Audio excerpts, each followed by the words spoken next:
हम पाठ से संबंधित जो कवि हैं उनका जीवन परिचय इस भाग में पढ़ेंगे। कवि हैं तुलसीदास जी। इनका जन्म हुआ था सन 1532 में और मृत्यु हुई 1623 में। तुलसीदास जी का जन्म बांदा जिले के राजापुर गांव में हुआ था।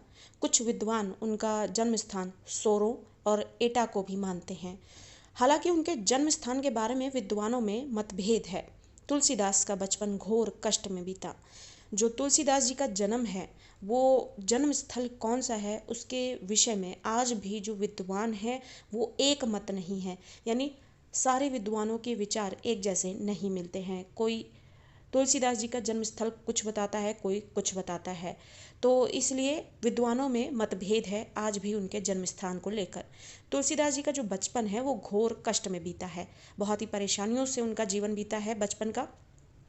बालपन यानी बचपन में ही उनके माता पिता से यानी बिछड़ गए थे और भिक्षाटन द्वारा वे अपना जीवन यापन करने को विवश हुए। भिक्षाटन यानी भिक्षा मांगकर अपने जीवन को वो व्यतीत करते थे।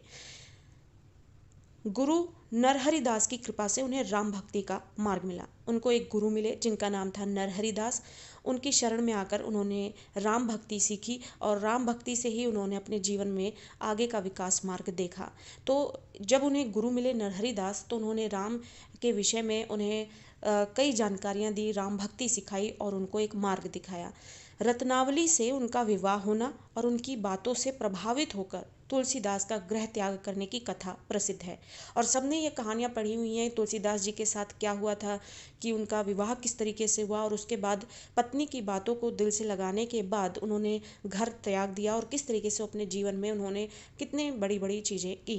और इसी तरीके से रत्नावली से उनका विवाह और फिर उसकी बातों से प्रभावित होकर तुलसीदास जी ने गृह त्याग दिया था, घर को छोड़ दिया था। और ये कथा बहुत ही प्रसिद्ध है, किंतु इसका पर्याप्त प्रमाण नहीं मिलता इसका। लेकिन ये जो कहानी है इसके कुछ उपयुक्त जो प्रमाण होने चाहिए जिसके आधार पर इनको सत्य साबित किया जा सके, वो प्रमाण देखने को नहीं मिलते। लेकिन बावजूद इसके ये कथा कि रत्नावली से उनका विवाह हुआ और उनकी बातों में आकर उन्होंने गृह त्याग कर दिया, ये कथा बहुत ही प्रसिद्ध हुई। पारिवारिक जीवन से विरक्त होने के बाद, विरक्त मतलब उनसे अलग होने के बाद, परिवार से अपने जीवन को अलग करने के बाद वे काशी, चित्रकूट, अयोध्या आदि तीर्थों में भ्रमण करते रहे। सन 1574 में अयोध्या में उन्होंने रामचरितमानस की रचना प्रारंभ की। और इस तरीके से जब वो अपने पारिवारिक जीवन से अलग हो गए, काशी, चित्रकूट और अयोध्या जैसे तीर्थ स्थलों पर वो घूमने लगे, भ्रमण करने लगे, उसी दौरान उन्होंने 1574 में अयोध्या में रहकर उन्होंने रामचरितमानस की रचना शुरू की, जिसका कुछ अंश उन्होंने काशी में भी लिखा था। बाद में वे काशी में रहने लगे थे और यहीं उनका निधन हो गया था। तुलसीदास लोक मंगल की साधना के कवि हैं। वो तुलसीदास जी जो हैं वो संसार के हक में बात करते हुए ही कविताएं लिखते थे, इसी के लिए उनके कविताओं को और उनकी रचनाओं को लोक मंगल की साधना यानी प्रत्येक व्यक्ति के हक में या फिर उनके भले के लिए सोचते हुए अपनी रचनाएं पेश करना ही जो है वो कवि तुलसीदास की विशेषताएं थीं। उन्हें समन्वय का कवि भी कहा जाता है। तुलसीदास का भाव जगत धार्मिक, भाव जगत यानी जो जिसे हम कहते हैं कि इमोशंस जो हैं, तुलसीदास जी के जो भाव हैं वो धार्मिक थे, सांस्कृतिक थे और सामाजिक दृष्टि से बहुत व्यापक थे। यानी तुलसीदास जी जो हैं वो धर्म के आधार पर, संस्कृति के आधार पर और समाज की दृष्टि से बहुत बड़े स्तर पर सोचते थे और उनके जो भाव हैं वो भी उन्हीं से ही जुड़े हुए थे। मानव की प्रकृति और जीवन जगत संबंधी गहरी अंतर्दृष्टि जो शरीर जो है जो भावों को दिखा सके, लेकिन अंतर्मन जो अपने भावों को बाहरी शरीर के व्यवहार से प्रकट नहीं कर पाता, वो अंतर्मन की गहराइयों को पहचानने की जो क्षमता है वो तुलसीदास जी में है, जो जीवन जगत संबंधी गहरी अंतर्दृष्टि और व्यापक जीवन के अनुभवों के कारण ही वे रामचरितमानस में लोक जीवन के विभिन्न पक्षों का उद्घाटन कर सके। और इन्हीं खूबियों की वजह से जब उन्होंने रामचरितमानस लिखा तो उन्होंने लोक जीवन जो संसार में जो मौजूद प्राणी है, प्रत्येक व्यक्ति के मन में क्या चल रहा है, किस वक्त चल रहा है, कैसे चल रहा है, किन कारणों से चल रहा है, क्योंकि उनकी अंतर्दृष्टि इतनी व्यापक थी और अपने जीवन के अनुभव उनके इतने बड़े थे, उसके आधार पर उन्होंने इतनी बड़ी जो लोगों के अंदर मौजूद भाव होते हैं उसका उद्घाटन यानी उसको उन्होंने रामचरितमानस में पेश किया। मानस में यानी रामचरितमानस में उनके हृदय की विशालता, भाव प्रसार की शक्ति और मर्म स्पर्शी जो दिल को छू ले स्थलों की पहचान की क्षमता पूरे उत्कर्ष के साथ उन्होंने व्यक्त की है। तुलसी को मानस में जिन प्रसंगों की अभिव्यक्ति का अवसर नहीं मिला उन्होंने उसे कवितावली, गीतावली आदि में व्यक्त किया है। यानी इतनी गहरी सोच, अंतर्दृष्टि और अपने जीवन के अनुभव रखने के बाद रामचरितमानस में उन्होंने हर एक चीज़ दिल खोलकर जो है वो पेश की। लेकिन जो भी कुछ रामचरितमानस में पेश करने से वो वंचित रह गए, उन्होंने अपनी बाकी की रचनाओं यानी कि कवितावली, गीतावली में उसे पेश किया, जो कि तुलसीदास जी की ही रचनाएं हैं। विनय पत्रिका में विनय और आत्मनिवेदन के पद हैं। और जो विनय पत्रिका उनकी एक और रचना है उसमें उन्होंने अनुनय, विनय और आत्मनिवेदन के जो पद होते हैं यानी उस अर्थ में जो निवेदन प्रस्तुत करते हैं उनको लिखा है। इस प्रकार तुलसी के काव्य में विश्वबोध यानी संसार की समझ और आत्मबोध यानी अपने मन की जो समझ है उसका अद्वितीय यानी जिसका कोई मेल ना हो उसका समन्वय उनको एक साथ जोड़कर उन्होंने पेश किया है। तुलसीदास की रचनाओं में भाव, विचार, काव्य रूप, छंद विवेचन और भाषा की विविधता मिलती है। रामचरितमानस हिंदी का सर्वश्रेष्ठ महाकाव्य माना जाता है। इनकी रचना मुख्यतः दोहा और चौपाई छंद में हुई है। इसकी भाषा अवधी है। जो यहाँ हम पद पढ़ेंगे वो अवधी भाषा में लिखे हुए हैं, रामचरितमानस से लिए गए हुए हैं और जो है प्रमुख रूप से दोहा और चौपाई छंद हमें देखने को मिलेगी। ये जो पैराग्राफ है आप इसको अपने क्वेश्चन पेपर जो पेपर हैं एग्ज़ाम होंगे उसमें कविता से संबंधित अगर भावार्थ लिखने को, व्याख्या लिखने को कुछ भी आए तो साथ में ये विशेषता जो है आप लिख सकते हैं, जिससे अच्छा इम्प्रेशन पड़ता है। और ये उनके जो लेखन शैली है उनकी विशेषताएं हैं कि वो अपने लेखन में या फिर जो भी रचनाएं लिखते हैं उनकी जो एक कॉमन विशेषता है वो क्या है, वो यही है कि तुलसीदास जी की जो रचनाएं हैं उसमें भाव, विचार, काव्य रूप, छंद विवेचन और भाषा की जो विविधता है वो देखने को मिलती है। इनकी रचनाएं हमें अभी यहाँ अवधि में देखने को मिल रही है, कई रचनाएं आपको ब्रज भाषा में भी देखने को मिलेंगी। तो रामचरितमानस हिंदी का जो है वो सर्वश्रेष्ठ महाकाव्य है। इनकी रचना मुख्यतः दोहा और चौपाई छंद में होती है और भाषा अवधी है। गीतावली, कृष्ण गीतावली तथा विनय पत्रिका पद शैली की रचनाएं हैं। तो दोहावली स्फुट दोहों का संकलन है, यानी दोहावली जो है वो दोहों का संकलन है, उसमें दोहे ही देखने को मिलते हैं, उसमें दोहे संकलित किए गए हैं। कवितावली कवित्त और सवैया छंद में रचित उत्कृष्ट रचना है।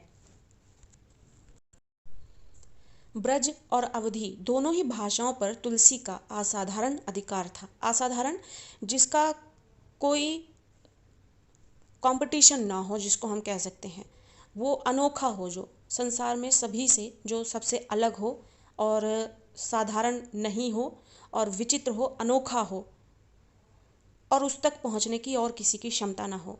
तो ऐसी पकड़ जो थी उनकी ब्रज भाषा पर भी थी और अवधी भाषा पे। कहने का मतलब है तुलसीदास जी जो हैं अपनी रचनाओं को, आप उनकी रचनाएं देखेंगे तो अवधी भाषा में और ब्रज भाषा में देखने को मिलेंगी। ये दो भाषाएं ऐसी हैं जिन पर तुलसीदास जी की ऐसी पकड़ थी जिस तक कोई और नहीं पहुंच सकता। इसी के लिए उसे कहा जाता है कि तुलसीदास जी का उस पर असाधारण अधिकार था। तुलसीकृत यानी तुलसीदास द्वारा लिखी गई 12 कृतियाँ प्रमाणिक, यानी तुलसीदास जी द्वारा जो 12 कृतियाँ हैं, 12 लेख जो हैं जो उन्होंने लिखे हैं उनको प्रमाणित भी कर दिया गया है। यानी वो प्रमाणित हैं कि ये उन्हीं की रचनाएं उन्हीं के द्वारा लिखी गई हैं, जिनमें से कुछ हैं रामचरितमानस, कवितावली, गीतावली और विनय पत्रिका ही उनकी ख्याति यानी उनकी प्रसिद्धि के आधार हैं। 12 कृति जो हैं उनकी प्रमाणिक मानी गई हैं और रामचरितमानस, कवितावली, गीतावली और विनय पत्रिका जो हैं वो उनके प्रसिद्ध होने की वजह हैं। अब इस पाठ में जो हमें पद देखने को मिलेंगे उसके विषय में एक संक्षिप्त जानकारी है। पाठ्यपुस्तक में प्रस्तुत चौपाई और दोहों को रामचरितमानस के अयोध्या कांड से लिया गया है। अब इस पाठ में जो हम दोहा चौपाई पढ़ेंगे वो रामचरितमानस के अयोध्या कांड से लिया गया है। इन छंदों में राम जो हैं वो वन गमन के पश्चात भरत की मनोदशा का वर्णन किया गया है। यानी यहाँ पर जो चौपाई और छंद दोहे जो दिए गए हैं उसका जो विषय है वो ये है कि राम वन गमन के बाद यानी जब राम वनवास को चले जाते हैं तो जो भरत जी जो हैं वो किस तरीके से अपने भाई के बिछड़ने पर उनकी मनोदशा है उसका वर्णन किया गया है। भरत जो है वो भावुक हृदय यानी बहुत ही इमोशनल होकर जो है अपने हृदय यानी अपने दिल की बात है वो बताते हैं कि राम का उनके प्रति अत्यधिक प्रेम भाव है।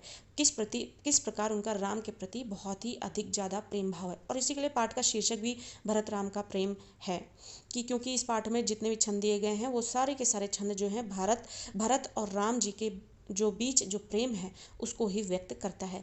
वे बचपन से ही भरत को खेल में भी सहयोग देते रहते थे और उनका मन भी कभी नहीं तोड़ते थे।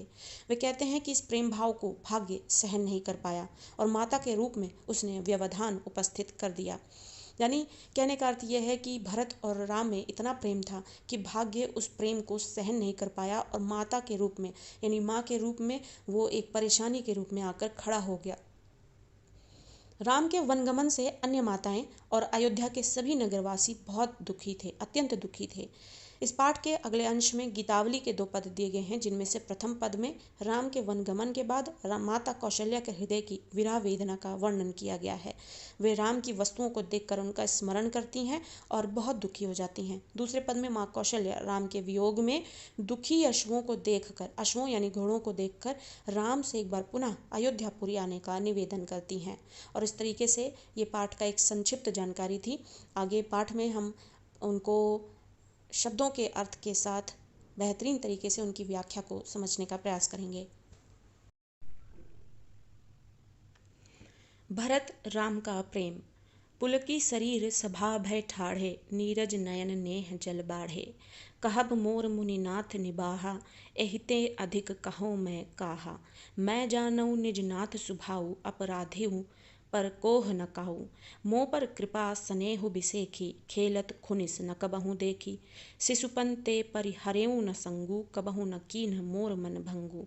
मैं प्रभु कृपा रीत जियह जोही, हारे हूँ खेल जिता वही मोही। महू स्नेह सकोच बस, सन्मुख कही न बैन। दर्शन तृपित न आजू लगी, प्रेम प्यासे नैन। और इस तरीके से जैसे कि ये पाठ जो है इसमें जो चौपाई छंद और दोहा छंद दिए हुए हैं, इसके अंतर्गत जो विषय है वो ये कहता है कि भरत और राम के विषय की जानकारी, उनके बीच जो प्रेम था उसकी जानकारी दी गई है। और यहाँ पर ये दोहा और चौपाई छंद जो है वो अयोध्या कांड से लिया गया है। भरत राम की प्रेम की जानकारी दी गई है और राम वनवास को गए हैं और उनके पीछे जो भरत की मनोदशा है उसका वर्णन यहाँ पर देखने को मिलता है। और जैसा कि श्री राम जो हैं वनवास चले गए हैं तो सभा में भरत जो हैं मुनि वशिष्ठ के समक्ष सभा को ये बताते हैं कि किस तरीके से भरत का और राम का आपस में जो प्रेम था वो विशेष था, अलग था। और विशेष रूप से अलग और ज़्यादा और अधिक जो है राम ने सदैव अपना स्नेह सिर्फ भरत पर बरसाया था। कैसे वो पद को हम समझते हैं। पुलकी शरीर सभा भय ठाड़े। पुलकी मतलब पुलकित, शरीर का मतलब शरीर, सभा भय ठाड़े खड़े होकर।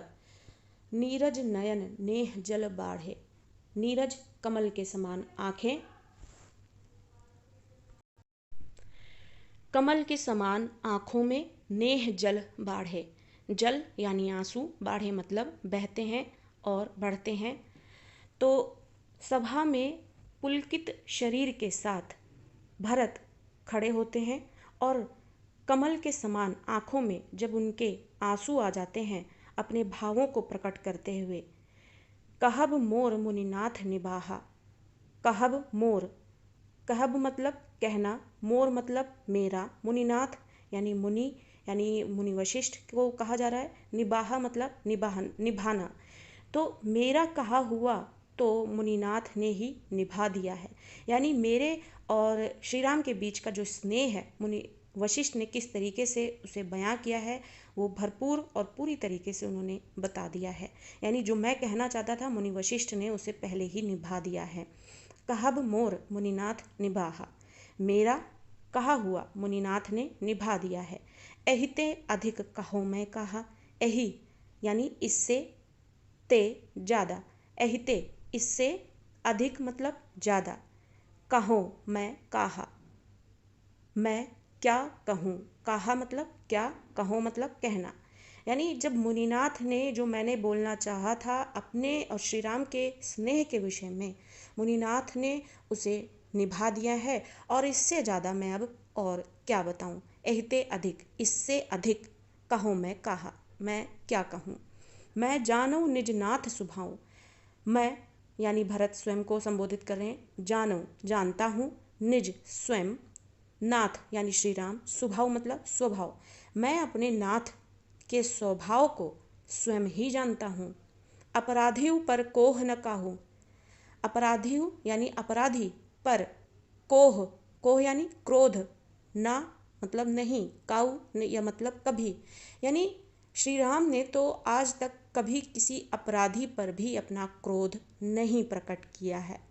कहने का अर्थ यह है कि भरत तो उनके भाई हैं और श्री राम का व्यवहार ऐसा है कि कभी अपराधी पर भी उन्होंने अपना क्रोध प्रकट नहीं किया। तो भाई होने के नाते मैंने कितना स्नेह पाया होगा, ये इसका अंदाज़ा लगाना भी आसान नहीं है। मोह पर कृपा स्नेह बिसेकी, और मैं ठहरा भरत जिस पर सदैव से श्री राम की विशेष कृपा रही है, स्नेह रहा है। मोह पर कृपा, मोह यानी मुझ पर, कृपा यानी कृपा दृष्टि, स्नेह मतलब स्नेह यानी प्यार, बिसेखी मतलब विशेष, मुझ पर तो हमेशा से विशेष कृपा और स्नेह उनका रहा है। खेलत खुनिस न कबहू देखी, खेलत यानी खेलते हुए भी, खुनिस यानी गुस्सा, ना कबहू कभी भी देखा, यानी खेलते हुए भी मैंने कभी उनको गुस्सा होते हुए नहीं देखा। जैसे खेल खेल में बच्चे हारने पर गुस्सा हो जाते हैं, रोने लगते हैं, तो ऐसा तो मैंने कभी उन्हें खेलते हुए भी गुस्सा होते हुए नहीं देखा। शिशुपन ते परिहरेऊ न संगू, शिशुपन यानी छुटपन में जब हम छोटे थे, परिहरेऊ यानी अलग, ना संगू, ना मतलब नहीं, संगू मतलब साथ, यानी शिशुपन में हमने कभी एक दूसरे का संग नहीं छोड़ा, नहीं हम एक दूसरे से कभी अलग हुए, हम सदैव संग रहे हैं। शिशुपन मतलब छोटेपन में और बचपन में, परिहरेऊ मतलब अलग नहीं हुए कभी, और संगू मतलब साथ, तो हमने छोटेपन में भी कभी एक दूसरे का साथ नहीं छोड़ा है। कबहू न कीन्ह मोर मन भंगू, श्री राम ने तो कभी मेरे मन की के विपरीत भी कुछ नहीं किया। कबहू मतलब कभी भी, न कीन्ह नहीं किया, मोर मन यानी मेरा मन, भंगू मतलब मन के विपरीत, भंग करना यानी किसी चीज़ को नष्ट करना या गलत तरीके से करना या विपरीत करना। लेकिन यहाँ इसके अर्थ के अनुसार ये है अर्थ कि कबहू न कीन्ह मोर मन भंगू, भरत कहते हैं कि श्री राम ने तो कभी मेरे मन के विपरीत भी कुछ नहीं किया, उनकी इतनी विशेष कृपा और स्नेह मेरे लिए था। मैं प्रभु कृपा रीति जी हैं जो ही, मैं जो प्रभु की कृपा रीति थी, यानी जो सदैव से उन्होंने मुझ पर अपनी विशेष कृपा बरसाई है, उसको सदैव मैंने अपने जिया जो ही, यानी जिया मतलब हृदय, जो ही मतलब सजो के रखा है। मैं प्रभु कृपा रीति, मैंने सदैव प्रभु, प्रभु यानी श्री राम की कृपा रीति, रीति मतलब एक नियम, यानी क्योंकि सदैव से भरत पर ही वो एक विशेष कृपा बनाते आए हैं और स्नेह बरसाते हैं, तो वो उसको एक कृपा रीति बता रहे हैं। कहते हैं मैं अपने प्रभु की कृपा रीति जो उन्होंने सदैव से मुझ पर बरसाई है, सदैव मैंने उसको अपने हृदय में संजो कर रखी है। जिये जो ही, हारे हूँ खेल जिता वही मोही, हारे हुए खेल में भी उन्होंने सदैव मुझे जिताया है, यानी विशेष कृपा है और बहुत विशेष स्नेह है, एक दूसरे में प्यार है। तो इसी के लिए श्री राम जो है वो भारत को हमेशा हारे हुए खेल में भी, जब उन्हें लगता कि भरत जो है खेल में हार रहे हैं, तो सदैव श्री राम ने भरत को जिताया है। तो हारे हूँ खेल यानी हारे हुए खेल, जिता वही मोही, और मुझे ही जिताया है।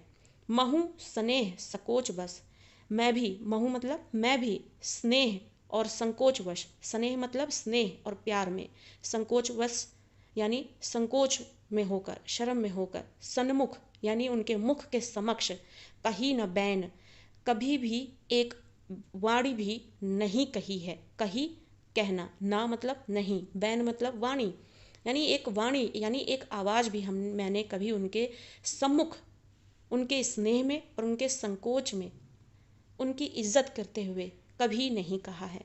दर्शन तृपित न आजू लगी, प्रेम प्यासे नैन, उनके दर्शन से आज भी मैं तृप्त नहीं हुआ हूँ और आज भी मुझे उनके प्रेम के प्यास, मेरे नैन जो हैं, मेरी आँखें जो हैं, मेरे जो नयन हैं वो आज भी उनके प्रेम के प्यासे हैं। मैं आज भी उनके दर्शन से तृप्त नहीं हुआ हूँ। कहने का अर्थ है भरत चाहते हैं कि उनके भाई जो उनसे विशेष स्नेह रखते हैं वो उनके पास आ जाएं, ऐसा वो चाहते हैं।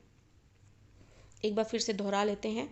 पुलकित शरीर सभा बैठाड़े, यानी पुलकित शरीर के साथ भरत जो है सभा में खड़े होकर नीरज नयन नेह जल बाढ़े और अपने कमल के समान नयनों में आंसू लाते हुए भावों से ओतप्रोत होते हुए कहब मोर मुनिनाथ निभाहा, कहते हैं कि मेरा कहा हुआ तो मुनिनाथ यानी मुनि वशिष्ठ ने ही निभा दिया है। एहते अधिक कहो मैं कहा, इससे अधिक मैं क्या कहूँ। मैं जानूँ निज नाथ स्वभाव, मैं अपने नाथ यानी श्री राम के स्वभाव को स्वयं ही जानता हूँ। अपराधी पर कोह न काहू, उन्होंने अपराधी पर भी आज तक क्रोध नहीं दिखाया। मोह पर कृपा स्नेह विसेखी, मुझ पर तो उनकी सदैव विशेष कृपा और स्नेह यानी प्यार रहा है। खेलत खुनिस न कबहू देखी, खेल में भी कभी गुस्सा होते नहीं देखा। शिशुपन ते परिहरेऊ न संगू, और बचपन में भी कभी हमने अपने संग को अलग नहीं किया है, यानी हम हमेशा साथ रहे, हम कभी एक दूसरे से अलग नहीं हुए। कबहू न कीन मोर मन भंगू, और उन्होंने भी कभी मेरे मन के विपरीत कुछ नहीं किया। मैं प्रभु कृपा रीति जी हैं जो ही, मैंने सदैव अपने प्रभु की कृपा रीति जो है उसे अपने हृदय में संजोए रखी है। हारे हूँ खेल जितावही मोही, और हारे हुए भी खेल में उन्होंने सदैव मुझे जिताया है। महु स्नेह सकोच बस, मैंने भी कभी भी स्नेह यानी उनके प्यार में और संकोच वश उनके सम्मुख एक भी वाणी नहीं कही न बोली। दर्शन तृपित न आजू, आज भी उनके दर्शन से मैं तृप्त नहीं हूँ। दर्शन यानी दर्शन, तृपित मतलब तृप्त होना, नहीं ना का मत अर्थ है नहीं, आजू मतलब आज, आज भी उनके दर्शन से मैं तृप्त नहीं हुआ हूँ। लगी प्रेम प्यासे नैन, आज भी मेरे आँखों को उनके प्रेम की प्यास लगी हुई है, यानी आज भी मैं उनके दर्शन से तृप्त नहीं हुआ हूँ, मुझे उनके दर्शन करने हैं।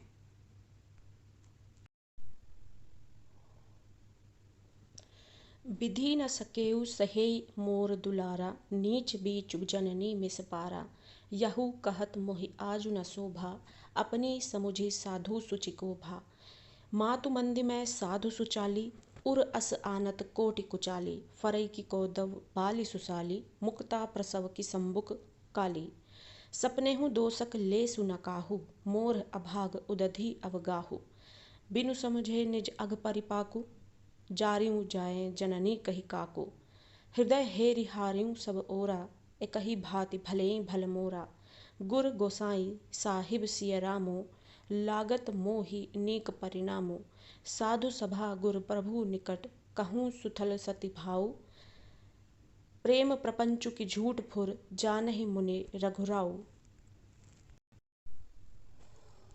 विधि न सकेउ सही मोर दुलारा, विधि यानी विधि का विधान यानी ईश्वर या फिर भाग्य, न सकेउ न सका, सही सह, मोर मेरा, दुलार यानी प्यार और स्नेह, यानी विधि यानी मेरे भाग्य ने भी जो मुझ में और मेरे भाई के बीच प्रेम था उसको सह नहीं पाया। विधि भाग्य नहीं सह सका, नहीं सह सका मेरा दुलार जो मैंने भाई से पाया। तो यहाँ पर भरत बोल रहे हैं कि जो मेरा भाग्य है वो भी मेरे और श्री राम के बीच जो दुलार था, स्नेह था, वो उसे सह नहीं पाया। नीच बीच जननी मिस पारा, और हम दोनों के बीच, हमारे दुलार के बीच जननी जो है वो नीच बनकर आ गई। नीच बीचू जननी मिस पारा, यानी बहाने से हमारे बीच नीच जननी यानी माता अपने कुटिल विचारों के साथ आ गई, और इस तरीके से हम दोनों एक दूसरे से बिछड़ गए। यानी श्री राम और भरत जिनके बीच अपार प्रेम था, वो माता के कुटिल विचारों की वजह से हम दोनों अलग हो गए। श्री राम वनवास को गए और मैं अयोध्या रह गया, और इसलिए जननी जो है यानी हमारी जो माता है वो बहाना बनकर, भाग्य के अनुसार बहाना बनकर जननी नीच हो गई और हमारे बीच आ गई। यहू कहत मोहि आज न शोभा, यह कहना भी मुझे आज शोभा नहीं देता।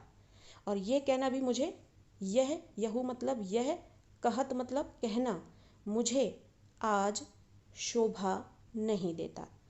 अपनी समुझी साधु सुचि को भा, अपनी समझ से, अपनी समझ से क्या कोई, को मतलब कोई, भया, भया मतलब हुआ, साधु और पवित्र। यानी साधु और पवित्र जो होना जो है वो एक ऐसे संकेत देता है कि व्यक्ति कितना सच्चा है। तो अगर मैं ये बोलता हूँ कि मेरी माँ जो है कुटिल विचारों की वजह से नीच हो गई और हमारे बीच आ गई, श्री राम और मेरे दुलार के बीच आ गई, और इस तरीके की घटनाएं जो है घटित हुई, तो ये चीज़ें कहना भी जो है मुझे आज शोभा नहीं देता, क्योंकि माँ को भी नीच और कुटिल बताना जो है एक तरीके से गलत बात हुई। तो अपनी समझ से भी क्या कोई साधु और शुचि, साधु हो सकता है और पवित्र हो सकता है। यानी हर व्यक्ति तो स्वयं को सच्चा, पवित्र और साधु के समान सीधा ही बताएगा। तो इसलिए यहाँ पर भरत कहते हैं कि यह कहते हुए मुझे आज शोभा नहीं देता, और अपनी समझ से तो हर कोई साधु होता है और सच्चा होता है। तो क्या कभी ऐसा हुआ है? मातु मंदी में साधु सुचाली, मातु यानी माता, मंदी यानी मंद बुद्धि, मैं साधु, सुचाली, सुचाली यानी अच्छी चाल चलने वाला, अच्छे व्यवहार वाला, चाल मतलब चाल मतलब व्यवहार, और सु यहाँ पर उपसर्ग लगने से यानी बेहतरीन और अच्छा व्यवहार करने वाला। तो क्या अगर माता जो है वो मंद बुद्धि थी और मैं साधु था और सुचाली यानी अच्छे व्यवहार का था, उर अस आनत कोटि कुचाली, और अगर ऐसा है कि मैं माँ को मंद बुद्धि बता रहा हूँ, नीच बता रहा हूँ, कुटिल बता रहा हूँ, और स्वयं को साधु और एक अच्छे व्यवहार वाला बोल रहा हूँ, तो मेरे हृदय में ऐसी बातें जननी के लिए कैसे आई जिसने मुझे जन्म दिया है। उर अस हृदय में, ऐसी बात, आनत ऐसी बात क्यों आई, आनत मतलब आना, कोटि करोड़ों, कुटिल व्यवहार के अनुसार। कुचाली का मतलब होता है कुटिल व्यवहार, यानी गलत व्यवहार करने वाला। जिस तरीके से सुचाली है उसी तरीके से उसका विपरीत कुचाली है। तो भरत कहते हैं कि अगर मैं माता को मंद बुद्धि कहता हूँ, कुटिल कह रहा हूँ या नीच कह रहा हूँ, और स्वयं को साधु और सुचाली कह रहा हूँ, तो मेरे हृदय में माँ के प्रति, जननी के प्रति करोड़ों कुटिल व्यवहार के अनुसार ऐसी बातें माँ के प्रति क्यों आई। तो इसके हिसाब से तो मैं भी सुचाली और साधु नहीं हुआ। फरई की कोदव बाली सुसाली। कोदव जो है धान की एक प्रजाति है, और सुसाली यानी धान, बाली मतलब जो भुट्टे के आकार के समान जो है बाली होती है जिसमें अनाज लगता है जब फल देने वाले होते हैं। फरई मतलब फरना यानी उपज होना। तो यहाँ पर अब जो भरत हैं वो उदाहरण देते हैं और ये कहते हैं कि क्या कभी कोदव की बाली में अच्छे धान की किस्म जो है सुसाली जो है वो फर सकती है कि का अर्थ हुआ क्या। फरई मतलब फरना, कोदव मतलब जो धान की एक प्रजाति है, और बाली और सुसाली यानी कि जो अच्छा धान है वो, और कोदव जो है मोटे चावल की धान की प्रजाति होती है जो ज़्यादा बेहतरीन प्रजातियों में से एक नहीं होती। तो भरत जो है वो ये कहना चाहते हैं, ये प्रश्न उठाते हैं कि क्या कभी कोदव से सुसाली बाली यानी अच्छे धान की प्रजाति को फरने की कामना की जा सकती है, क्या उसमें ऐसा कभी हो सकता है।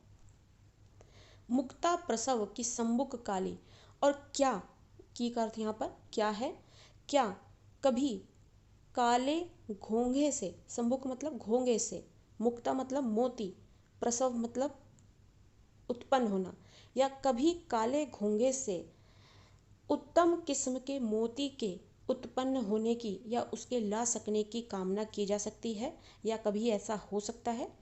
कहने का अर्थ ये है कि अगर जिस चीज़ से आपकी उत्पत्ति हो रही है, क्या कभी जिस नए चीज़ को उत्पन्न किया जा रहा है वो भी अच्छी प्रजाति का हो सकता है।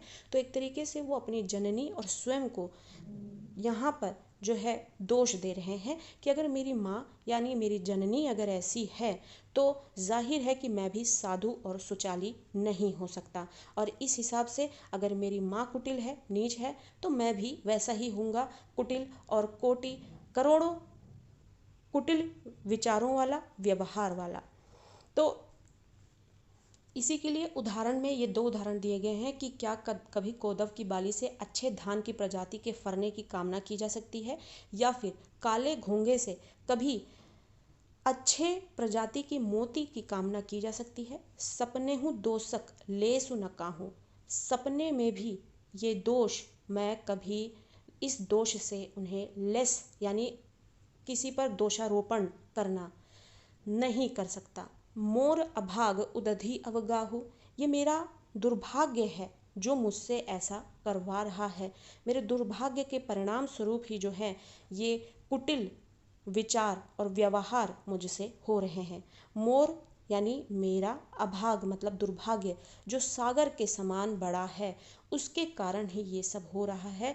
जो मैं सपने में भी जिस दोषारोपण को कभी नहीं कर सकता, वो भी मैं कर रहा हूँ जननी के लिए।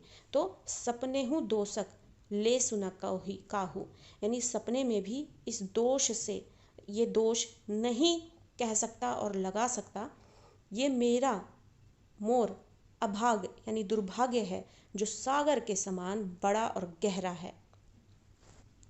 बिनु समझे निज अघ परिपाकू, बिना समझे मैं अपने पापों को अपने मुख से निकाल रहा हूँ, इनके परिणामों को जाने बगैर।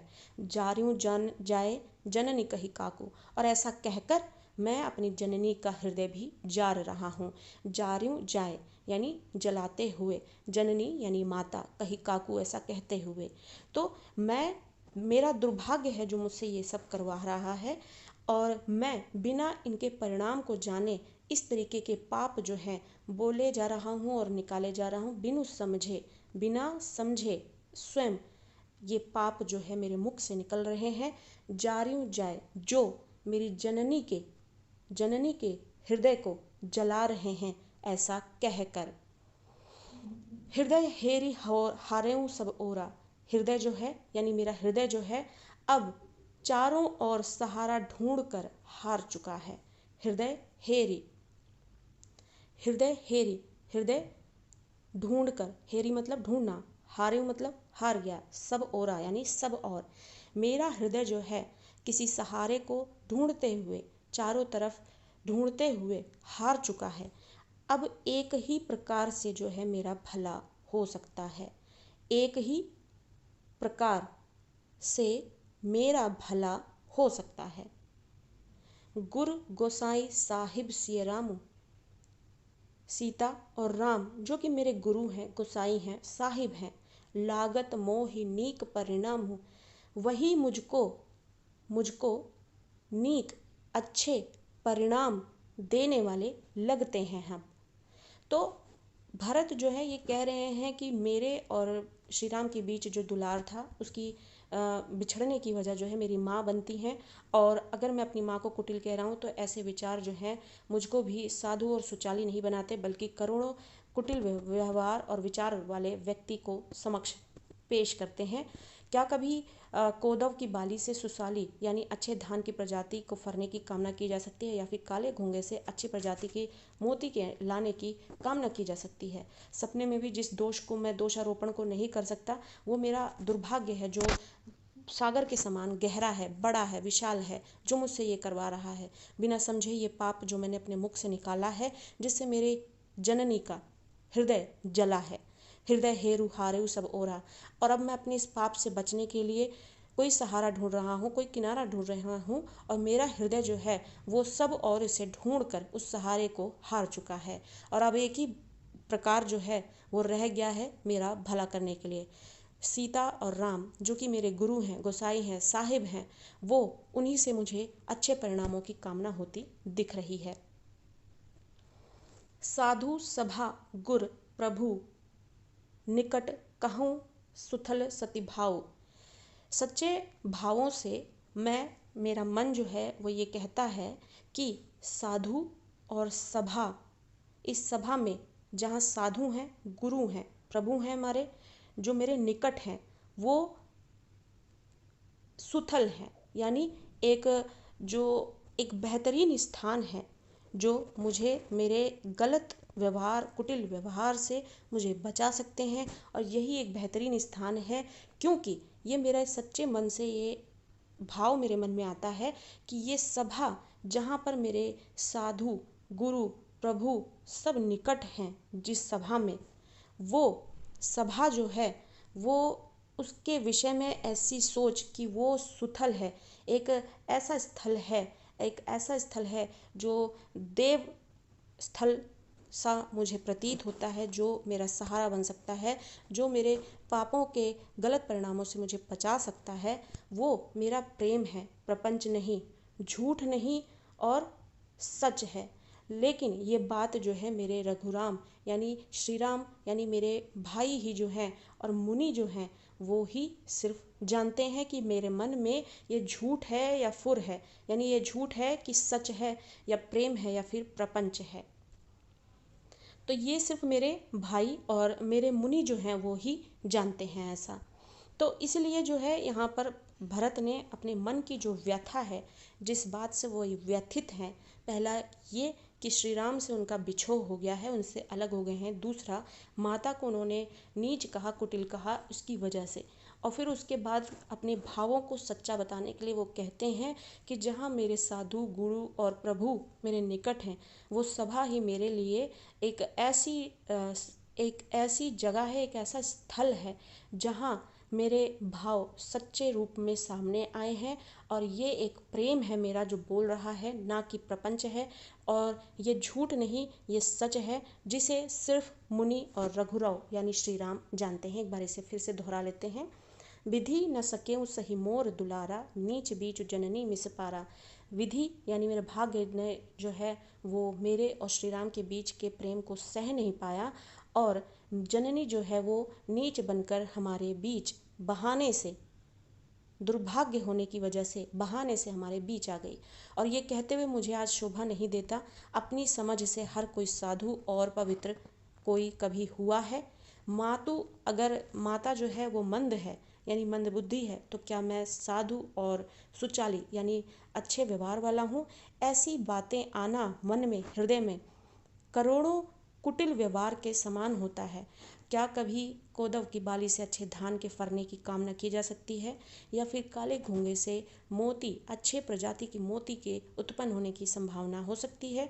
सपने में भी ऐसा दोषारोपण ना कर पाना जिसे मैंने आज जननी पे लगाया है, ये मेरा दुर्भाग्य है, जो सागर के समान गहरा है, अथाह है, बड़ा है, जो मुझसे ये करवा रहा है। बिना समझे निज अग परिपाकु, बिना समझे इसके परिणामों को जाने ऐसे पाप जो है मैंने मुंह से निकाले और अपने जननी के हृदय को जलाया, ऐसा कहकर। हृदय जो है मेरा वो चारों ओर ढूंढ कर थक गया है, और अब एक ही तरीका नज़र आता है मुझे मेरे भले यानी मेरा अच्छे परिणामों के लिए।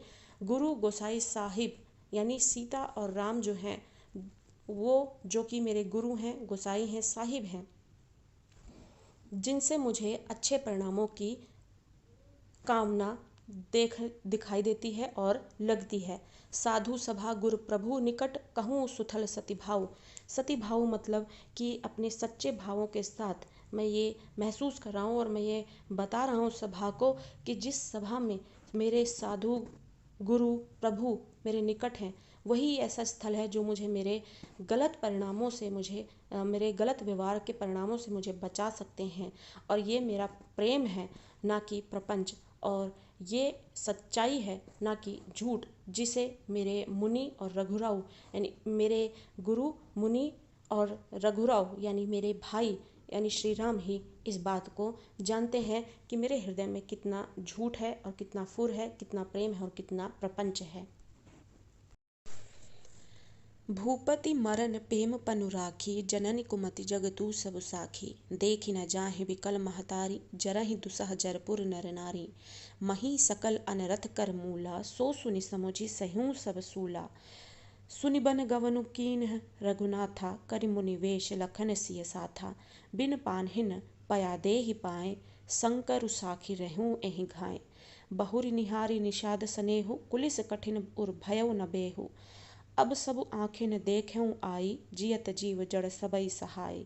जिन्हहि निरखी मग साँपनि बीछी, तजहि विषम विसुतापस तीछी।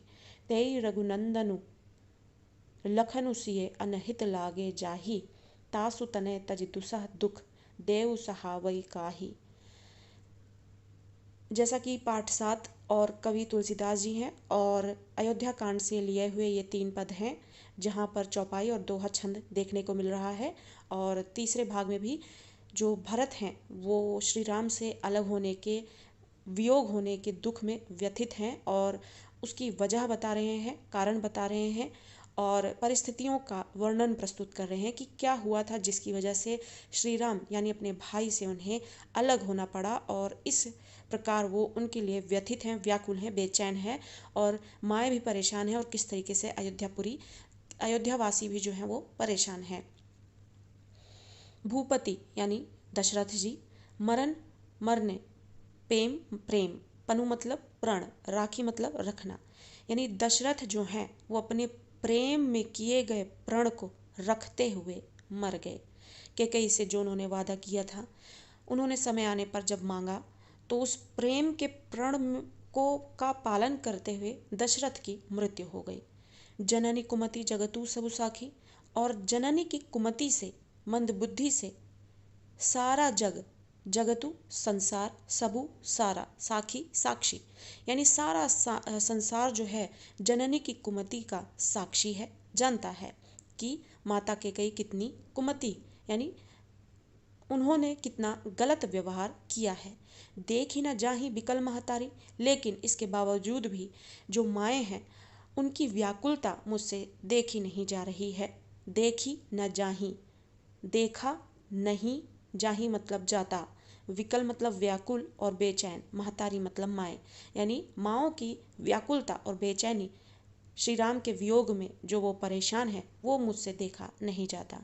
जरहि दुसह जरपुर नर नारी, और माँओं के साथ साथ अयोध्या का प्रत्येक वासी भी जो है वो श्री राम के वियोग में जल रहा है, उनके वियोग में। जरहि यानी जल रहा है, दुसह यानी असहनीय, जर यानी जर रहा है, जल रहा है, पुर मतलब अयोध्यावासी, नर नारी, अयोध्या में रहने वाला प्रत्येक जो नर है और नारी है वो भी असहनीय जर यानी ताप से जर रहा है, जल रहा है।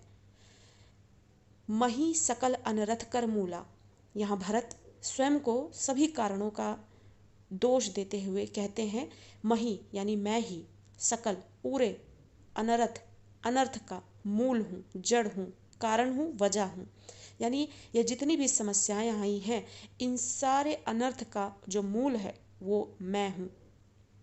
सो सुनी समुझी सहूँ सब सूला, उसके बाद भी सब कुछ जानकर समझकर भी सब कुछ सहता चला जा रहा हूँ। सो सुनी सब कुछ सुनते हुए भी, समुझी समझते हुए भी, सहता चला आ रहा हूँ जो कांटों के समान चुभ रहे हैं। सुनी बन गवनु कीन्ह रघुनाथा, सुनकर कि रघुनाथ यानी श्री राम वन को चले गए हैं। सुनी यानी सुनकर, बन यानी वन, गवनु गए, कीन्ह रघुनाथा यानी श्री राम, यानी ये सुनकर कि श्री राम जो हैं वो वन गमन को निकल पड़े हैं। करि मुनि वेश लखन सिय साथा, मुनि का वेश धारण करके लखन यानी लक्ष्मण, सिय यानी सीता के साथ चले गए हैं। बिन पानहिन पाय देहि पाए, बिना पानहिन पैरों में, पया देहि खड़ाऊ, पाए मतलब पहनना, यानी बिना पैरों में खड़ाऊ पहने हुए साधु का रूप, मुनि का रूप धारण किए श्री राम लखन और सीता के साथ वन गमन को चले गए, यानी वन की तरफ चले गए अपना वनवास काटने को। इस सारी बातों का शंकरु साखी रहूं एहि घाय, शंकरु यानी शंकर भगवान, साखी मतलब साक्षी, रहूं मतलब रहेंगे, एहि मतलब इस, घाय मतलब घाव। ये घाव जो है इसका साक्षी इनका साक्षी जो है वो शंकर भगवान ही रहेंगे। यानी कि किस तरीके से श्री राम जो हैं अपने राजसी ठाठ को छोड़कर माता की आज्ञा का पालन करने के लिए लखन और सीता के साथ मुनि का वेश धारण करके बिना पैरों में खड़ाऊ पहने हुए वन की तरफ चले गए, जो कि घाव की तरह परेशान कर रहा है। मुझे इस बात का साक्षी जो है वो शंकर भगवान रहेंगे। बहुरी निहारी निषाद स्नेहु, बहुरी बहुत बार, निहारी देखना, निषाद यानी निषाद, स्नेहु मतलब स्नेह या फिर प्यार, यानी बहुत बार निषाद के स्नेह को मैंने देखा। कुलिस कठिन और भयउ न बेहू, कुलिस यानी कठोर, कठिन यानी कठिन, उर मतलब हृदय, भयउ मतलब होना, न मतलब नहीं, बेहू मतलब भेदना, यानी निषाद के अपार प्रेम को देखने के बाद भी मेरा ये जो कठोर हृदय है वो भेदा नहीं जा सका। यानी मेरा कठोर हृदय उसके बाद भी उस स्नेह को देखकर भी जो है वो नहीं पिघल पाया। बेहू मतलब छेद, छेदन, यानी कि किसी चीज़ को काटना या उसके विपरीत जाना, यानी स्नेह को दिखाकर उनके कठोर हृदय को, जो कि श्री राम को वनवास काटने के लिए भेज दिया गया, उसके चलते भरत का हृदय जो है वो कठोर हो गया है सबके प्रति। वो अपार स्नेह दिखाने के बाद भी जो है वो मुलायम यानी आसानी से वो किसी की भी बातों में नहीं आ पा रहे हैं। तो कुलिस कठिन और भयो न बेहू, उसके बाद उनका हृदय जो है वो कुलिस हो गया है, कठिन हो गया है और उन्हें भेदना जो है मुश्किल हो गया है। अब सबु आँखिन देखें आई, अब यानी अब सबु मतलब सब तरफ, आँखिन आँखें देख आई हैं। जियत जीव जड़ सबई सहाय, जियत यानी जीते हुए, जीव यानी प्राणी, जड़ यानी जमकर, जड़ होकर, जो कुछ भी ना कर सके, सबई सब कुछ, सहाय मतलब सहना, यानी मैं सब और देख आया हूँ, मेरी आँखें सब और सब देख आई हैं कि इस प्राणी को जीते हुए इस संसार में जड़ होकर, सब कुछ जानते हुए भी, समझते हुए भी सब कुछ सहना पड़ता है। जिन्हि निरखी माग सांपिनी बीछी, जिनके मार्ग में सांप और बीछी भी अपना मार्ग बदल देते हैं, अपना विष त्याग देते हैं, ऐसे श्री राम का प्रताप है। जिन्हि यानी जिनको, निरखी देखकर, मग सांपनी बीछी, सांप और बीछी भी, तजही त्याग देते हैं, विषम विषु, विषु मतलब जहर, विषम मतलब जिसका कोई जोड़ नहीं है, जिसका कोई इलाज नहीं है, तापस तीछी, तापस मतलब तप या फिर पीड़ा।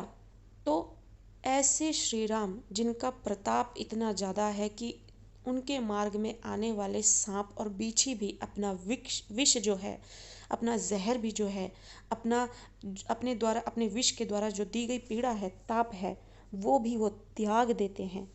तेई रघुनंदनु लखनऊ सिए अनहित लागे जाही, और उन्हीं श्री राम, लखन और सीता के साथ ही आज अनहित हो रहा है। तेई उन्हीं, रघुनंदनु श्री राम, लखनऊ लक्ष्मण, सिए सीता, अनहित यानी गलत होना, लागे जाही, लागे जाही मतलब उनके साथ ही गलत होना।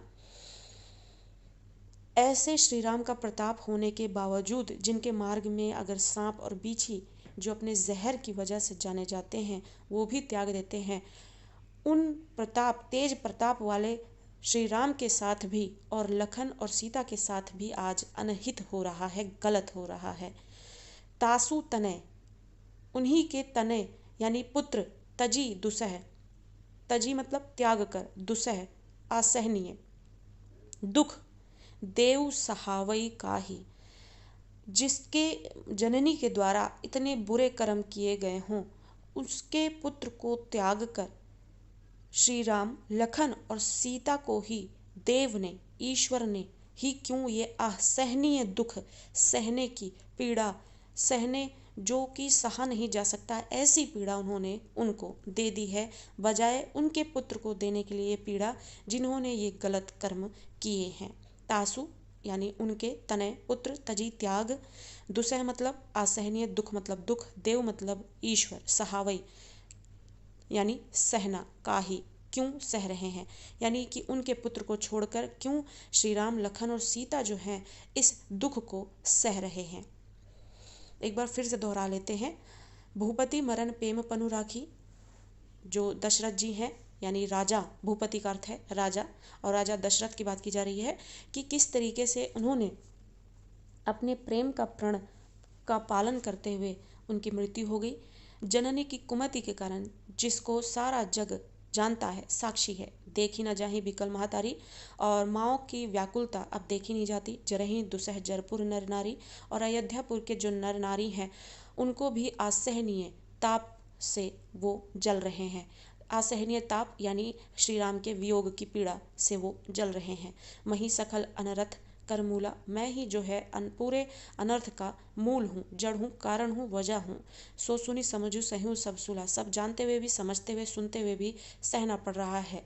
सुनी बन गवन कीन रघुनाथा, सुनकर कि श्री राम जो हैं वो वन की तरफ चले गए हैं मुनि का वेश धारण करके, लखन और सीता के साथ, बिना पैरों में खड़ाऊ पहने।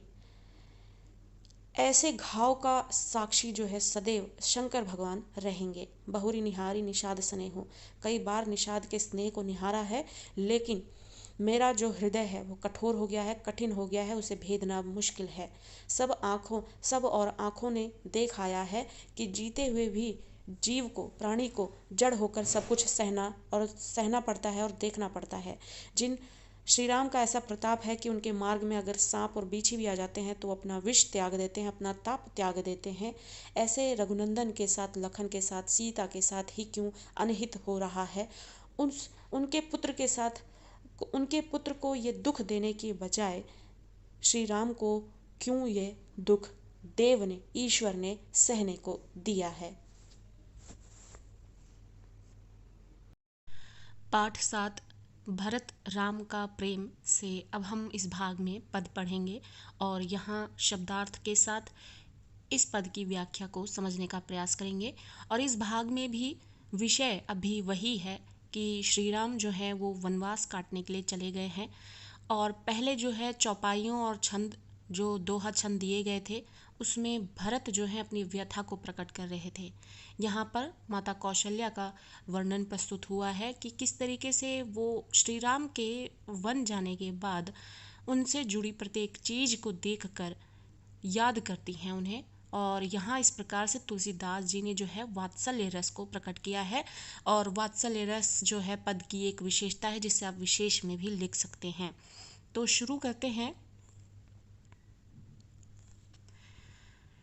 जननी निरखती बान दनुहिया, बार बार उरनैननी, लावती प्रभुजू की ललित पन्हैया।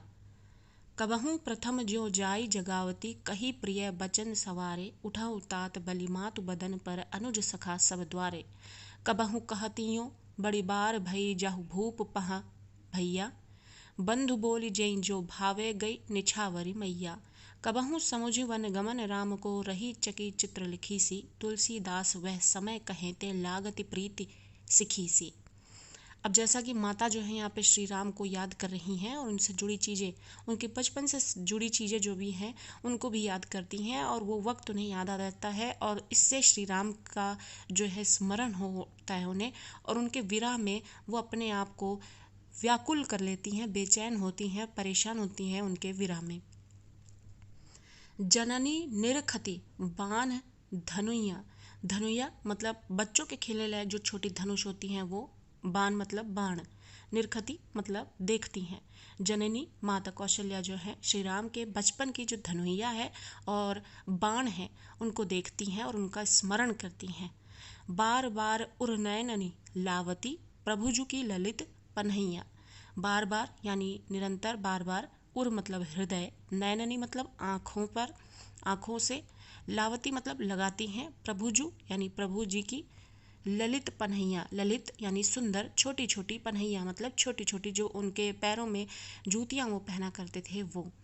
तो माता जो हैं वो अपने श्री राम के बचपन की चीज़ें और उनसे जुड़ी चीज़ें जो हैं देख रही हैं, उनका स्मरण कर रही हैं। और एक बार तो उन्होंने बाण और धनुया देखा, और उसके बाद उन्होंने उनकी छोटी छोटी जूतियाँ जो अपने बचपन में पहना करते थे उनको देखती हैं, बार बार उसको अपने हृदय से लगाती हैं, आँखों से लगाती हैं और प्रभु जी को याद करती हैं। बार बार उर्नयन नीलावती, यानी बार बार उसको वो अपने हृदय से और आँखों से लगाती हैं। क्या? प्रभु जी की ललित पन्हियाँ, यानी प्रभु जी की, श्री राम जी की छोटी और सुंदर जूतियाँ। कबहू प्रथम ज्यों जाई जगावती, कही प्रिय बचन सवारे। और फिर वो ये याद करती हैं कि किस प्रकार से वो जब सुबह के वक्त उन्हें जगाने जाया करती थी, और वो कहती थी कभी कभार पहले की तरह, कबहू प्रथम, कबहू कभी प्रथम पहले की, ज्यों तरह, जाई यानी जाती हैं, जगावती जगाती हैं, कही कहती हैं, प्रिय यानी अच्छे और सुंदर, वचन यानी वचन बातें, सवारे सवारते हुए प्यार से। तो पहले की तरह जब वो उन्हें जाकर सुबह के वक्त पर जगाती थी उसको याद करती हैं और सोचती हैं कि पहले की तरह जब उन्हें जाकर श्री राम को प्रिय वचन बोलकर और प्यार से सवारते हुए उन्हें जगाती थी तो कहती थी, उठहूँ तात, यानी उठो बलि मातु बदन पर, तुम्हारी माता तुम पर बलि बलि जाती है, बलिहारी जाती है तुम्हारे इस सौंदर्य पर। अनुज सखा सब द्वारे, तुम्हारे छोटे भाई, अनुज यानी छोटे भाई, सखा यानी मित्र, सब द्वार पर हैं, तुम्हारा इंतजार कर रहे हैं। तो माता कौशल्या जो यहाँ पे याद करती हैं और कहती हैं कि जैसे पहले की तरह वो अपने श्री राम को जगाया करती थी और उन्हें कहती थी कि उठो, तुम्हारी माता जो है तुम पर बलिहारी जाती है, और तुम्हारे स्नेह पर, तुम्हारे सौंदर्य से तुम्हारी माता जो है तुम पर बलिहारी जाती है, तुम्हारे छोटे भाई और सखा जो है सब द्वार पर तुम्हारा इंतजार कर रहे हैं। कबहू कहतियों, और कभी कहती इस तरह, कबहू कभी कहती कहती हैं, यों इस तरह, बड़ी बार भई यानी बहुत देर हो गई, बड़ी यानी बहुत, बार मतलब देर, भई मतलब हुई, जाहूँ जाओ, भूप राजा यानी दशरथ पिता, पहाँ यानी वो उन्हें जगाते हुए कहती हैं और ये याद करती हैं कि कैसे उन्हें वो जगाते हुए श्री राम को ये कहती कि अब बहुत देर हो गई है, जाओ पिता के पास। भैया यानी श्री राम को संबोधित करती हैं वो भैया से। बंधु बोली जइये जो भावे, गई निछावरी मैया, और मैया इस तरह से निछावर होते हुए ये उनसे बोलती हैं कि तुम्हारे बंधु यानी जो तुम्हारे जो सखा हैं, दोस्त हैं, मित्र हैं, वो जो भी बोलेंगे, जइये जो भावे, जो उन्हें अच्छा लगे वो तुम ग्रहण करना। गई निछावरी मैया, और इस तरीके से अपने पुत्र पर बलिहारी होते हुए और निछावर होते हुए उनको छूट देती हैं कि जो सखा के साथ रहकर तुम्हारा मन करे वो करना मित्रों के साथ। कबहू समझ वन गमन राम को, और जब कभी उन्हें ये समझ में आ जाता है या फिर याद आ जाता है कि राम तो वनगमन को चले गए, यानी श्री राम जो हैं वो वनवास काटने को चले गए, तो रही चकी चित्र लिखी सी, तो वो रह जाती हैं चकी यानी चकित सी, हैरान सी, चित्र लिखी सी यानी चित्र के समान सी दिखने लगती हैं, बेजान सी, जिसमें कोई जान ना हो, यानी वो अपने अस्तित्व से, अपनी सजीवता की पहचान तो करा रही हो लेकिन देखने में बेजान सी लगे। तो माता जो है कबहू जब कभी समझ में आता है या फिर याद आता है कि वन गमन गए राम, तो चकित रह जाती हैं, जैसे ही वो उन्हें याद आता है हैरान सी रह जाती हैं और चित्र लिखी सी हो जाती हैं, यानी बेजान सी, चित्र के समान बेजान सी हो जाती हैं।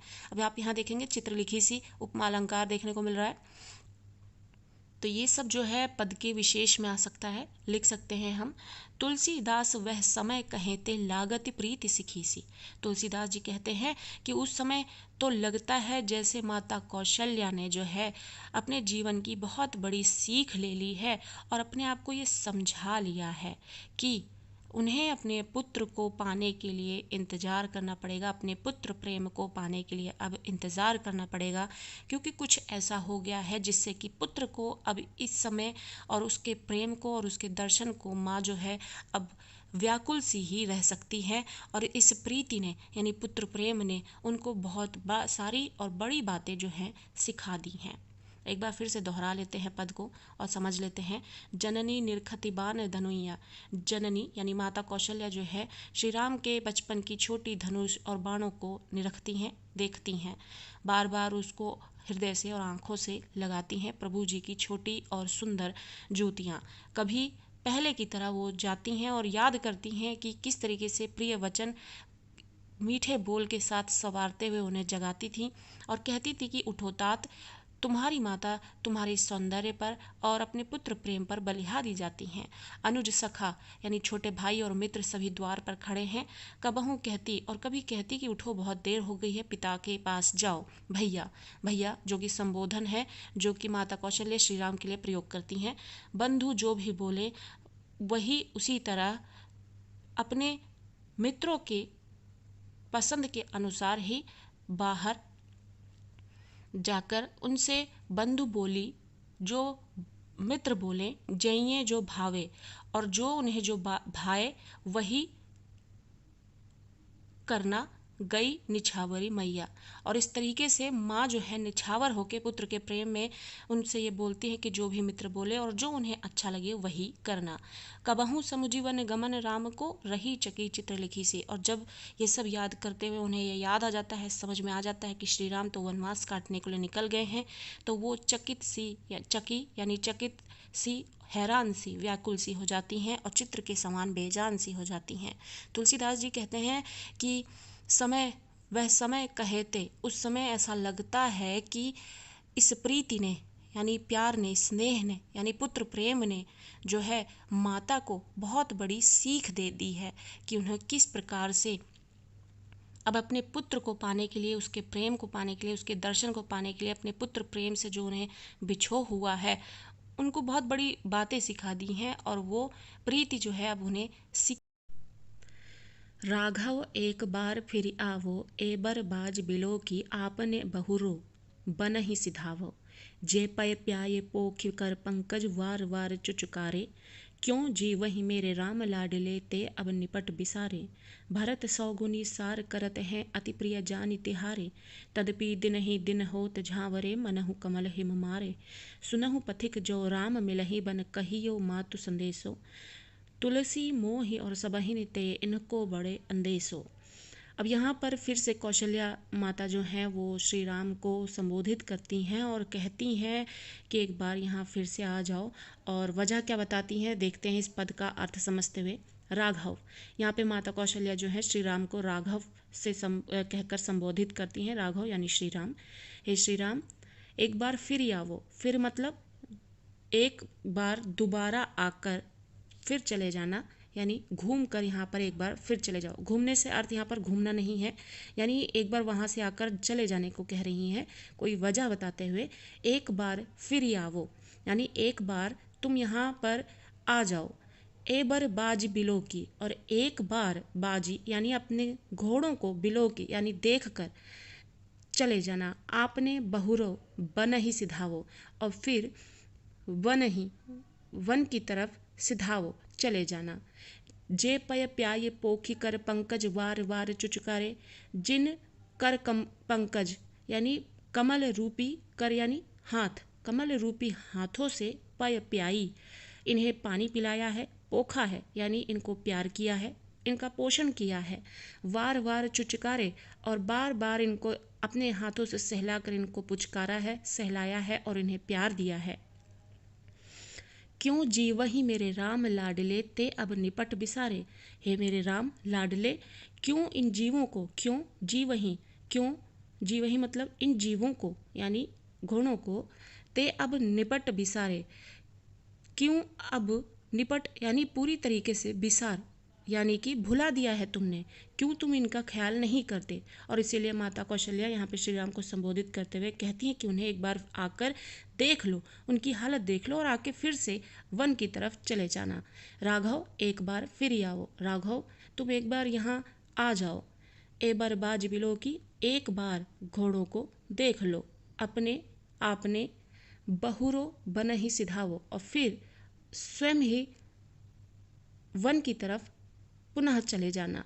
जे पय प्याई पोखी कर, और कर पंकज, जिन कमल रूपी हाथों से तुमने इन्हें पानी पिलाकर इनका पोषण किया है, इन्हें प्यार किया है, बार बार पुचकारा है, इन्हें सहलाया है, क्यों इन जीवों को, क्यों जीवही इन जीवों को मेरे राम लाडले ते अब निपट बिसारे। और पूरी तरीके से तुमने इनको बिसार दिया है, भुला दिया है। भरत 100 गुनी सार करत हैं, भरत 100 गुनी यानी 100 गुना, सार यानी सेवा करते हैं, भरत 100 गुना सेवा करते हैं इनकी। अति प्रिय जान तिहारे, अति प्रिय जानी मतलब जानकर, तिहारे मतलब तुम्हारे, यानी तुम्हारा इनको अति प्रिय जानकर इन घोड़ों की वो 100 गुना सेवा करते हैं भरत। तदपि फिर भी दिन ही दिन, दिन पर दिन होत झांवरे, कमजोर होते जा रहे हैं, झांवरे मतलब कमजोर होते जा रहे हैं। मनहु कमल हिम मारे, मनहु यानी मानव, मानो जैसे कमल के फूल जो हैं वो हिमपात के मारे हों, यानी कमल के फूल मुलायम है और हिम की वर्षा हो जाए और उनके भार से वो तहस नहस हो जाए। तो इस तरीके से लग रहा है कि कमल के फूल के समान कोमल जो तुम्हारे ये प्रिय घोड़े हैं, वो ऐसा लगता है कि तुम्हारे वियोग में हिम के मारे कमल के समान हो गए हों। मनहु जो कि उत्प्रेक्षा अलंकार का सांकेतिक शब्द है, यहाँ पे उत्प्रेक्षा अलंकार है। सुनहु पथिक, अब माँ जो है वो राहगीरों से भी निवेदन करती हैं और कहती हैं कि सुनहु पथिक, सुनो राहगीरों, हे पथिक, जो राम मिले ही, जो तुम्हें राम मिले, बन कहियो, जो तुम्हें वन में राम मिले तो कहना, माँ तू संदेशो, माता का संदेश देना उन्हें।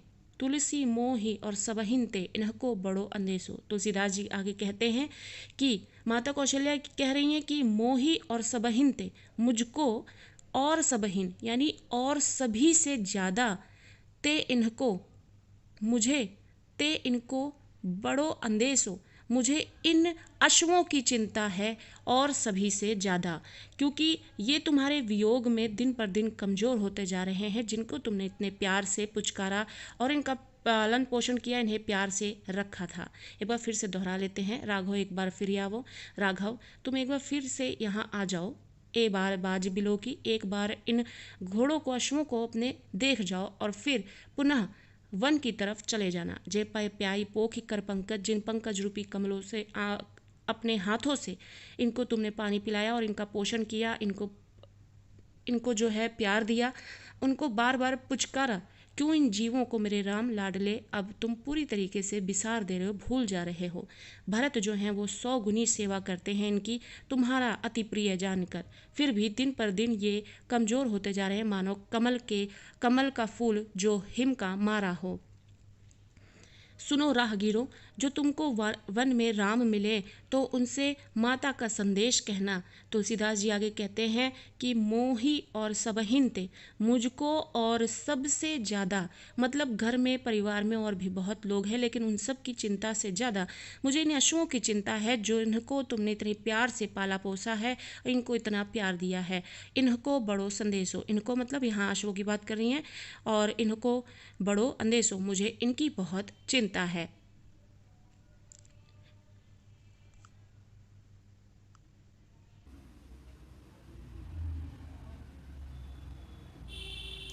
प्रश्न नंबर 1, श्री राम के समक्ष अपने उद्गार प्रकट करते समय भरत के हृदय में किस प्रकार के परिवर्तन परिलक्षित हुए?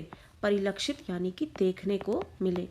प्रश्न हमसे ये पूछ रहा है कि जब श्री राम के समक्ष भरत आते हैं और अपने मन की बातें उनके सामने रखते हैं, तो उनकी बातों से क्या समझ में आता है कि उनके हृदय में क्या परिवर्तन हुआ है।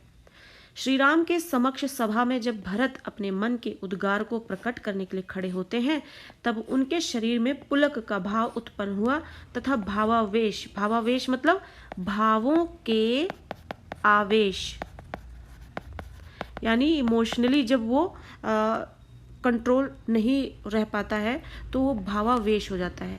तो अपना इमोशन का जो कंट्रोल है उसे खोकर जो है भरत अपने भाई के समक्ष नेत्रों से अश्रुधारा उनके बह गई, यानी वो रोने लगे। तो जब वो श्री राम के समक्ष आते हैं भरत, तो अपने मन की बातें करते हैं और उनका जो इमोशन है वो उमड़ कर बाहर आता है और वो अपने इमोशंस को प्रकट करते करते आंखों से उनके आंसू बह निकलते हैं। तो उनके हृदय में जो ये परिवर्तन दिख रहा है वो देखने को मिल रहा है। प्रश्न नंबर 2, फरई की कोदव बाली सुसाली मुक्ता प्रसव की संबुक काली के माध्यम से भरत क्या कहना चाह रहे हैं। अब ये पंक्ति जो है यहाँ पर हम इसको एक्सप्लेन नहीं कर सकते क्योंकि हम प्रश्न उत्तर पढ़ रहे हैं, यहाँ पर समय ज़्यादा यहाँ पर लग जाएगा। इसके लिए आपको जो line to line explanation already channel पे दी है, पहले मैं आपको बार बार यही कहूँगी कि आप पहले उसको जाकर समझें। आपको क्वेश्चन आंसर में बिल्कुल भी टाइम इन्वेस्ट नहीं करना पड़ेगा और उससे प्रिपरेशन भी जो है बहुत अच्छी होती है। और जब आप उनको समझ लेंगे तो भरत राम का प्रेम जो है पाठ में जितने भी आपके यहाँ पर दोहा चौपाई जो भी जोड़ा गया है, जो समझाया गया line to line word to word, आप उसे समझ लें, फिर ये प्रश्नों को समझें। तो इसके माध्यम से भरत क्या कहना चाहते हैं, ये जो पंक्तियाँ दी गई हैं, इन पंक्तियों के माध्यम से भरत कह रहे हैं कि जिस प्रकार मोटे चावल की जो बाली है, मोटे चावल की यानी जो फसल होती है चावल की, आप देखेंगे कि फसल होगी तो जब उसमें दाने निकलेंगे तो ऐसी बाली निकलती है, उसमें ही जो है ये अनाज ऐसे लगे रहते हैं, तो इसको कहा जाता है बाली। तो जो मोटा चावल होता है उसकी जो बाली है उसमें उत्तम चावल उत्पन्न नहीं होता और तालाब में मिलने वाला जो काला घोंघा मोती उत्पन्न नहीं कर सकता। ठीक उसी प्रकार दुराचारी माता के गर्भ से सदाचारी पुत्र का जन्म भी संभव नहीं है। भरत क्या कह रहे हैं यहाँ पर कि यहाँ पर इन पंक्तियों के माध्यम से जो है बताया जा रहा है कि भरत जो है वो ये कह रहे हैं कि जिस तरीके से मोटे चावल की जो बाली होती है उससे एक उत्तम किस्म का जो सबसे बेहतरीन जिसको आप बनाएंगे खाने के लिए तो उसमें अच्छी सी महक आती है और खाने में भी जो स्वाद होता है वो मोटे चावल में नहीं होता है। तो जो मोटे चावल की जो बाली होगी, ये मोटे चावल की होगी, तो क्या इसमें से बासमती चावल का स्वाद मिल पाएगा? बिल्कुल नहीं। वैसे ही वो और उदाहरण देते हैं कि तालाब में मिलने वाला जो काला घोंघा है उससे मोती नहीं उत्पन्न हो सकता। मोती तो कहाँ से? सीप में उत्पन्न होता है। ठीक उसी प्रकार दुराचारी माता के गर्भ से सदाचारी पुत्र का जन्म नहीं हो सकता है।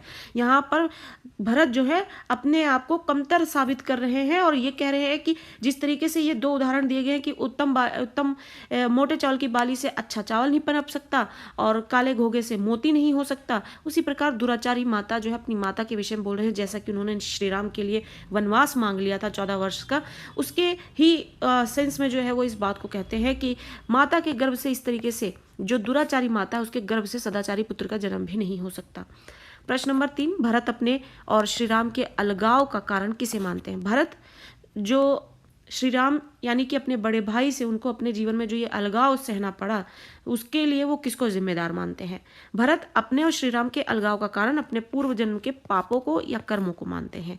उनका ये मानना है कि शायद उन्होंने पिछले जन्म में कुछ ऐसे कर्म किए थे कि उन्हें इस जन्म में ये दारुण दुख जो है, जो इतना बड़ा दुख है जिसे दारुण दुख बोला जा रहा है, उसे भोगना पड़ रहा है। वो यहाँ पे अपनी माता को ब्लेम नहीं कर रहे हैं क्योंकि वो समझते हैं कि माँ को कुछ भी कहना जो है पाप होता है और इस तरीके से वो अपने जो पिछले जन्म के जो कर्म है, पाप हैं, उनको यहाँ पर वो ब्लेम करते हुए दिख रहे हैं। वो ये कह रहे हैं कि मेरे पिछले जन्म के पाप हैं या कुछ ऐसे कर्म हैं जिनकी वजह से मुझे ये सब देखना पड़ रहा है और ये सब सहना पड़ रहा है, जहाँ मैं अपने बड़े भाई के साय से जो है अलग हो गया हूँ और मुझे उनसे अलगाव देखना पड़ रहा है।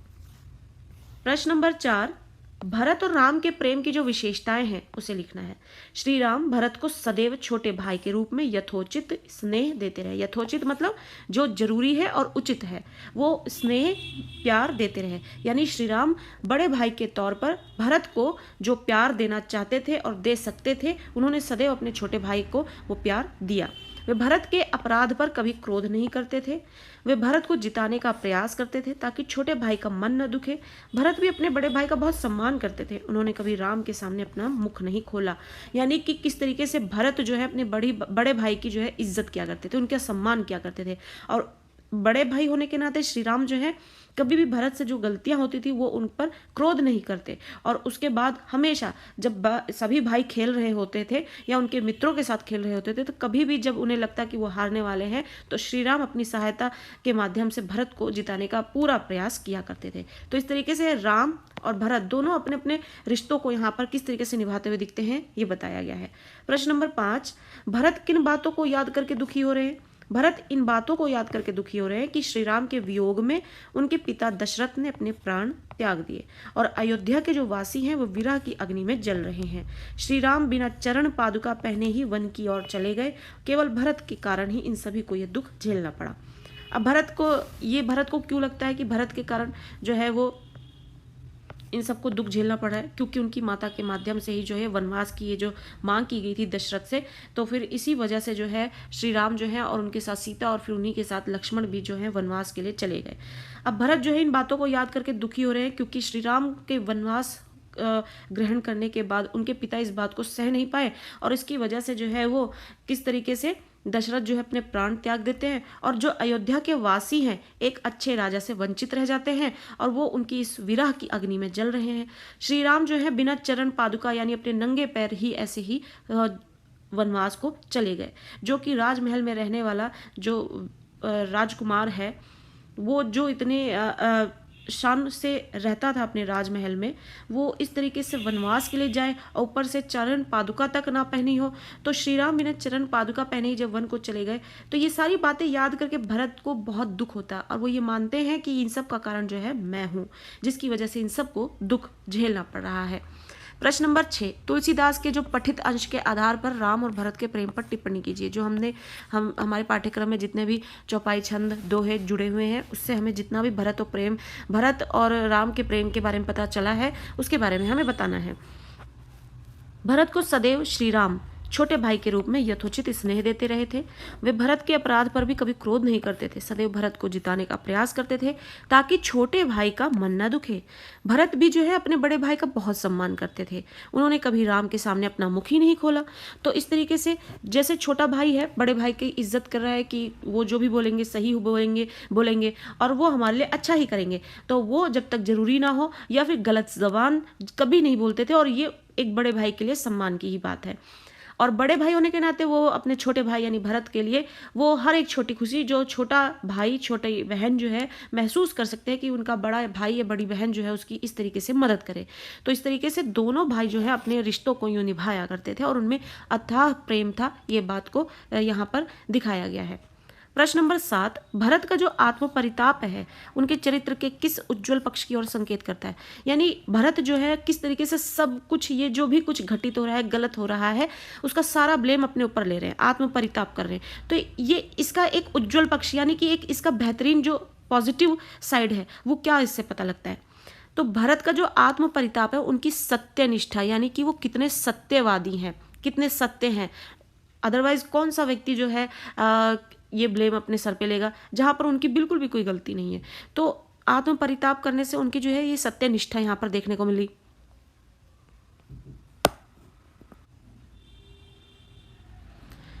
तो यहाँ पर उनकी इससे सत्यनिष्ठा देखने को मिलती है। भ्रातृ प्रेम को उजागर करता है। भ्रातृ प्रेम यानी भाई का प्यार जो है कितना ज़्यादा उनके लिए महत्व रखता है ये बात पता लगती है। राम को वनवास दिलाने में भरत का कोई हाथ नहीं था।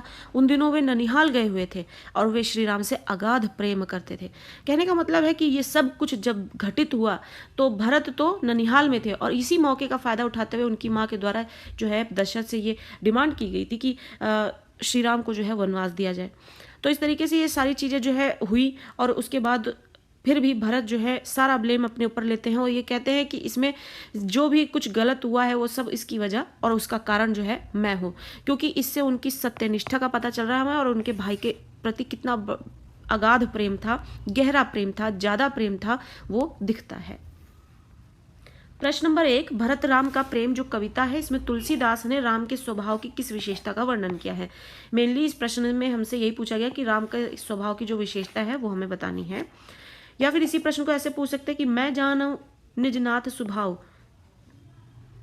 जहां पर इस पंक्ति को लिखा गया है और इससे ये पता लगता है कि मैं जानता हूं निज अपने नाथ यानी अपने प्रभु के स्वभाव यानी स्वभाव को में राम के किस स्वभाव की ओर संकेत किया गया है?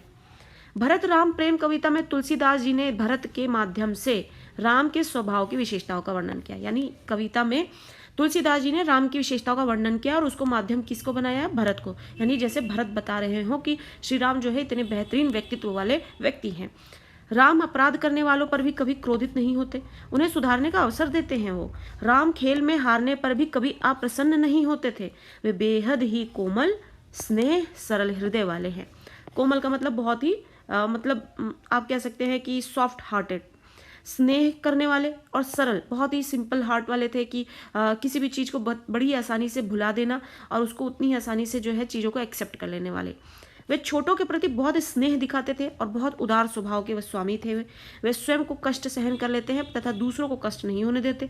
उन्हें देखकर जो विषैले जीव जंतु भी हैं, विषैले यानी जहर व जहरीले जो जीव जंतु भी होते हैं, वो भी अपना क्रोध छोड़ देते हैं और विष भी त्याग देते हैं। तो इस तरीके से राम के चरित्र की ये विशेषताएं हमें देखने को मिली कि राम जो है कितने सरल स्वभाव के व्यक्ति है, कोमल हृदय के, स्नेह हृदय के और सरल हृदय के व्यक्ति थे। वो छोटों के प्रति सदैव अपना स्नेह दिखाते थे, उदार स्वभाव था उनका, कष्ट स्वयं सह लेते थे पर दूसरों को कष्ट नहीं होने देते थे, और उनका स्वभाव इतना शीतल और इतना सरल और शांत था कि विषैले जीव जंतु अगर उनके समक्ष आ जाएं तो वो भी अपना क्रोध और विष त्याग देते हैं। प्रश्न नंबर 2, भरत राम का प्रेम के आधार पर स्पष्ट कीजिए कि भारत के परिताप का क्या कारण था। यानी भरत जो है उनको इतना पश्चाताप किस बात का हो रहा था और क्यों कर रहे थे वो, और कैसे कहा जा सकता है कि परिताप भरत के जो है उज्जवल पक्ष को प्रस्तुत करता है, और ये हम कैसे कह सकते हैं कि ये इनके एक जो पॉजिटिव साइड है वो दिखाता है, इनका ये पश्चाताप या फिर वो ये सारी चीज़ें जो ब्लेम अपने ऊपर ले रहे हैं, इससे क्या पता लगता है कि परिताप वो क्यों कर रहे थे और इसका बेहतर साइड कैसे दिख सकता है, हम कैसे साबित कर सकते हैं इसे। या फिर इसी प्रश्न को ऐसे पूछ सकते हैं कि भरत के आत्म परिताप से तुलसीदास ने उनके चरित्र की किन विशेषताओं को प्रकट किया, अपने शब्दों में लिखिए। एक ही बात है, दोनों में से कोई भी बात समझ लीजिए आप कि अगर भरत को यहाँ पे पश्चाताप करते हुए दिखाया गया है या फिर वो ये महसूस कर रहे हैं कि इन सब चीज़ों के पीछे जो है ये मैं ही इसका कारण हूँ, तो इसके कारण जो है इसकी वजह से जब ये परिताप होते हुए दिखाया जा रहा है तो इससे उनके चरित्र की कौन कौन सी विशेषताएं हमको पता लगती हैं। भरत अपनी माता द्वारा की गई भयंकर भूल के लिए आत्म परिताप करते हैं। किस लिए करते हैं आत्म परिताप? क्योंकि उनकी माँ के द्वारा ये भयंकर भूल होती है, गलती होती है, जहाँ वो दशरथ से जो है श्री राम के लिए वनवास मांग लेती हैं और वो भी 14 वर्ष का। इस दुखद स्थिति के लिए वे स्वयं को ही दोषी मानते हैं। वे अपनी माता को दोषी तथा स्वयं को साधु नहीं मानते। वे इस स्थिति को पुराने जन्मों के पापों का परिणाम बताते हैं। वे माता के प्रति कटु वचन यानी कड़वी बातें नहीं बोलते हैं कि उनकी माँ ने ही ये सब किया है या उनकी वजह से ये सब हो रहा है, ये बिल्कुल भी वो नहीं बोलते। वो इन बातों को इस तरीके से लेते हैं कि उनके पुराने जन्मों का पाप है, ये कर्म है ऐसे, जिसकी वजह से ये उनको ये सब भुगतना पड़ रहा है। इसलिए वो कटुवचन के लिए भी पछता रहे हैं। जब भी उन्होंने अगर अपनी माता के प्रति कोई कटु वचन भी बोला है तो उसके लिए भी वो पछता रहे हैं। वे राम के समक्ष परिताप करते हैं और कहते हैं कि उन्हें अयोध्या के राज्य का लेश मात्र लोभ नहीं है। यानी कि वो श्री राम के समक्ष अपने हृदय की बात सामने रखते हैं और कहते हैं कि मुझे अयोध्या का राज नहीं चाहिए, मुझे उसका लेश मात्र भी लोभ नहीं है, लालच नहीं है।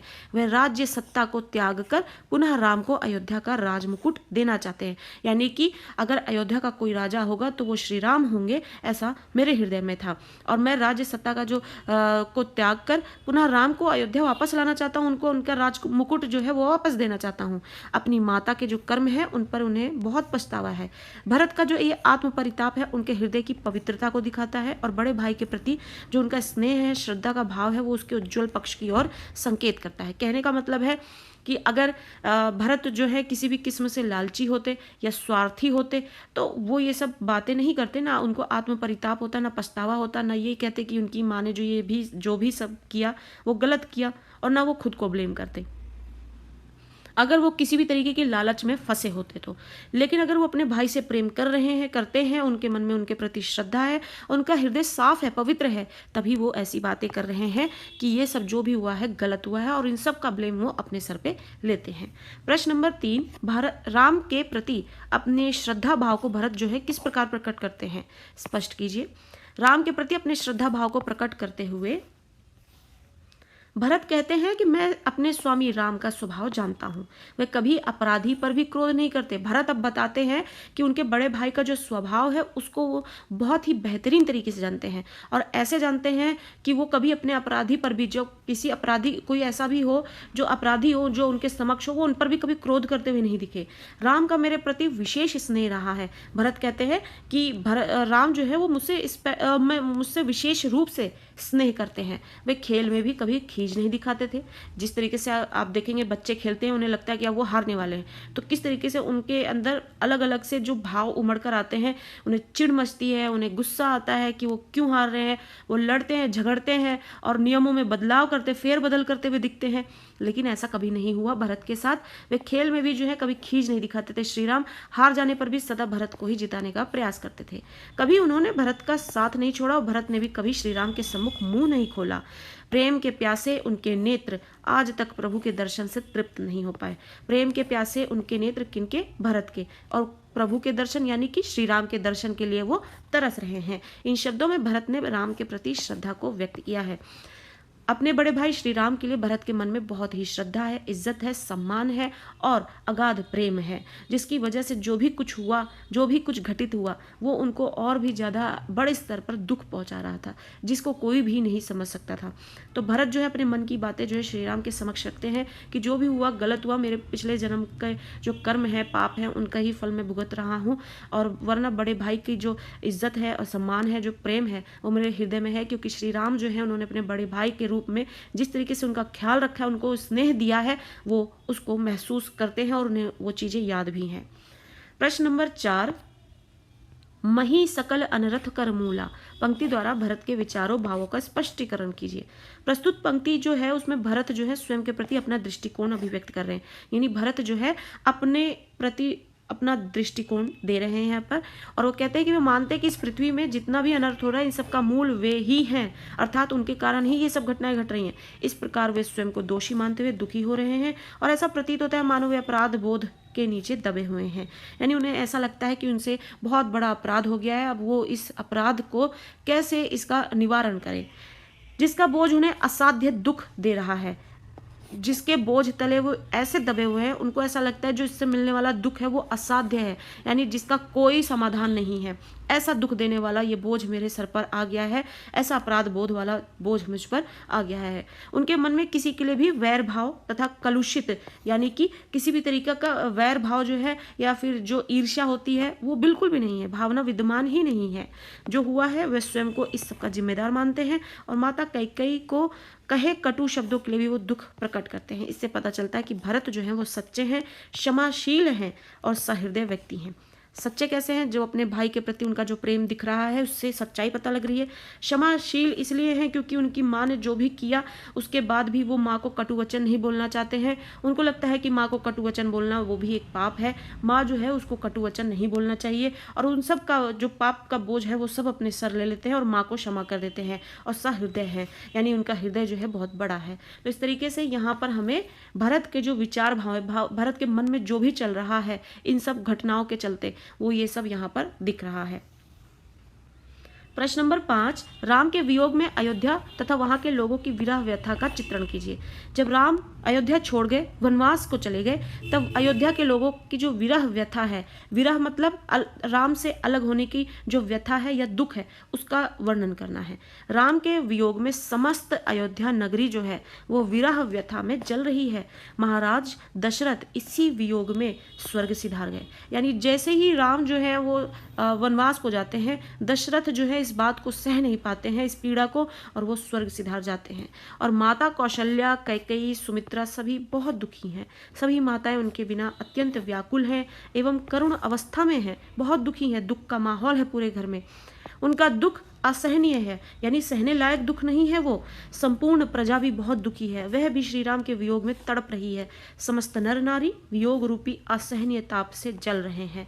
इतना ही नहीं, यहाँ के जो पशु पक्षी हैं वो भी उनके विरह में व्यथित हैं। तो इस तरीके से श्री राम के अयोध्या छोड़कर जाने के बाद अयोध्या नगरी का ये हाल हो जाता है। प्रश्न नंबर 6, पंक्ति में छिपे भाव और शिल्प सौंदर्य को स्पष्ट कीजिए। जो ये पंक्तियां दी गई इसमें जो शिल्प सौंदर्य है, शिल्प सौंदर्य यानी कला पक्ष, कला पक्ष का मतलब होता है जो कविता लिखने की जो कला है। अब लिखने की कला में क्या शामिल किया जाता है? अगर आप अलंकार यूज करें, रस यूज कर लें, भाषा कौन सी प्रयोग कर रहे हैं, उसमें मुहावरों का प्रयोग कर लें, कहावतों का प्रयोग कर लें, और इस तरीके से बिंब का प्रयोग कर लें, प्रतीक का प्रयोग कर लें, तो क्या होता है आपकी भाषा जो है, और छंदों का प्रयोग कर लें, तो इस तरीके से भाषा जो है बहुत ही तत्सम और तद्भव शब्दों का प्रयोग कर लें, तो एक बहुत अच्छी पकड़ जिसकी होती है भाषा पे, वो ही इन सारी खूबियों को शामिल कर पाता है और वो उसके काव्य का या फिर उसके लेख का एक कला पक्ष बन जाता है। फरई की कोदव बाली सुचाली, मुक्ता प्रसव की संबुक काली।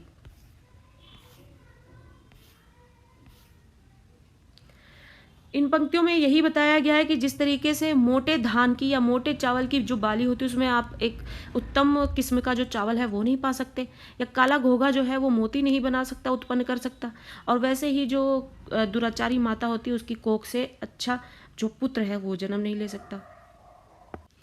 तो इसका भाव सौंदर्य इस प्रकार है कि भरत पश्चाताप की अग्नि में जल रहे हैं, यानी कि उन्हें बहुत पछतावा हो रहा है। पछतावा क्यों हो रहा है? कि उनकी माँ ने जिस तरीके की डिमांड रखी थी दशरथ के सामने कि राम को 14 वर्ष का वनवास दे दिया जाए और उसके बाद उनके साथ सीता और लक्ष्मण भी चले गए, तो ये सब माहौल जो है भरत को पसंद नहीं आ रहा, क्योंकि वो अपने बड़े भाई की बहुत इज्जत करते थे, उनसे बहुत स्नेह करते थे और उनको लगता था बड़े भाई होने के नाते जो राज मुकुट है वो श्री राम के ही मस्तक पर होना चाहिए। तो इन सब के वजह से ये सारी बातें याद करके और फिर श्री राम के जाने के बाद दशरथ का स्वर्गवास हो जाना और ये सब चीज़ें जो है उनको पछतावा दे रही है, पश्चाताप की अग्नि में जला रही है। वे परिताप व्यक्त करते हुए कह रहे हैं कि क्या कोदों की बाली से उत्तम धान उत्पन्न हो सकता है, या काले घोंघे से उत्तम कोटि का मोती पैदा हो सकता है। कहने का तात्पर्य है कि बुरी सोच रखने वाली स्त्री की संतान भी अच्छी नहीं हो सकती। वे स्वयं को कैकेयी की बुरी संतान बताकर पश्चाताप यहाँ पर करते हुए दिख रहे हैं। इसका जो शिल्प सौंदर्य वो है कि भाषा अवधि है तथा चौपाई छंद है। मेन है ये, तो कोई भी इस पाठ से आ जाए तो उसमें ये लिखना ही है।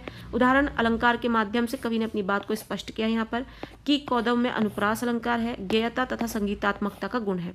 अलंकारों से संबंधित आपको बहुत सारे शॉर्ट्स मिलेंगे चैनल पर और वीडियो भी मिलेगी। आप ग्रामर के प्लेलिस्ट सेक्शन में जाएं और आप वहाँ पर इन सब चीज़ों को देखकर समझ सकते हैं।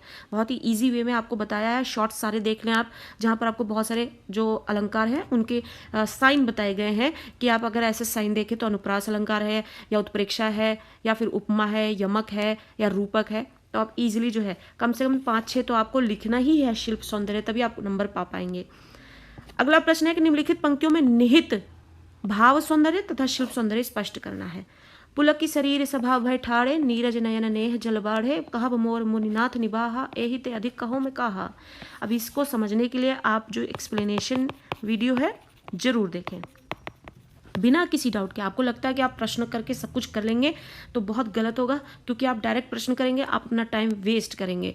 पहले आप चैप्टर समझ लेंगे, वो आपकी बहुत अच्छी इन्वेस्टमेंट होगी, जहाँ पर आपको सिर्फ और सिर्फ प्रश्नों की एक रीडिंग लगाने की जरूरत पड़ेगी। वीडियो को आप बस देख लें, ज़्यादा से ज़्यादा आधे घंटे की वीडियो होगी और आपको प्रश्नों के उत्तर जो है समझ में आ जाएंगे, आपको याद नहीं करने पड़ेंगे और आपको जो पाठ है जो अच्छी तरीके से समझ आ चुका होगा, जिसकी वजह से आप इसके अलावा कोई और भी प्रश्न पूछा जाएगा तो आप उन्हें भी कर पाएंगे।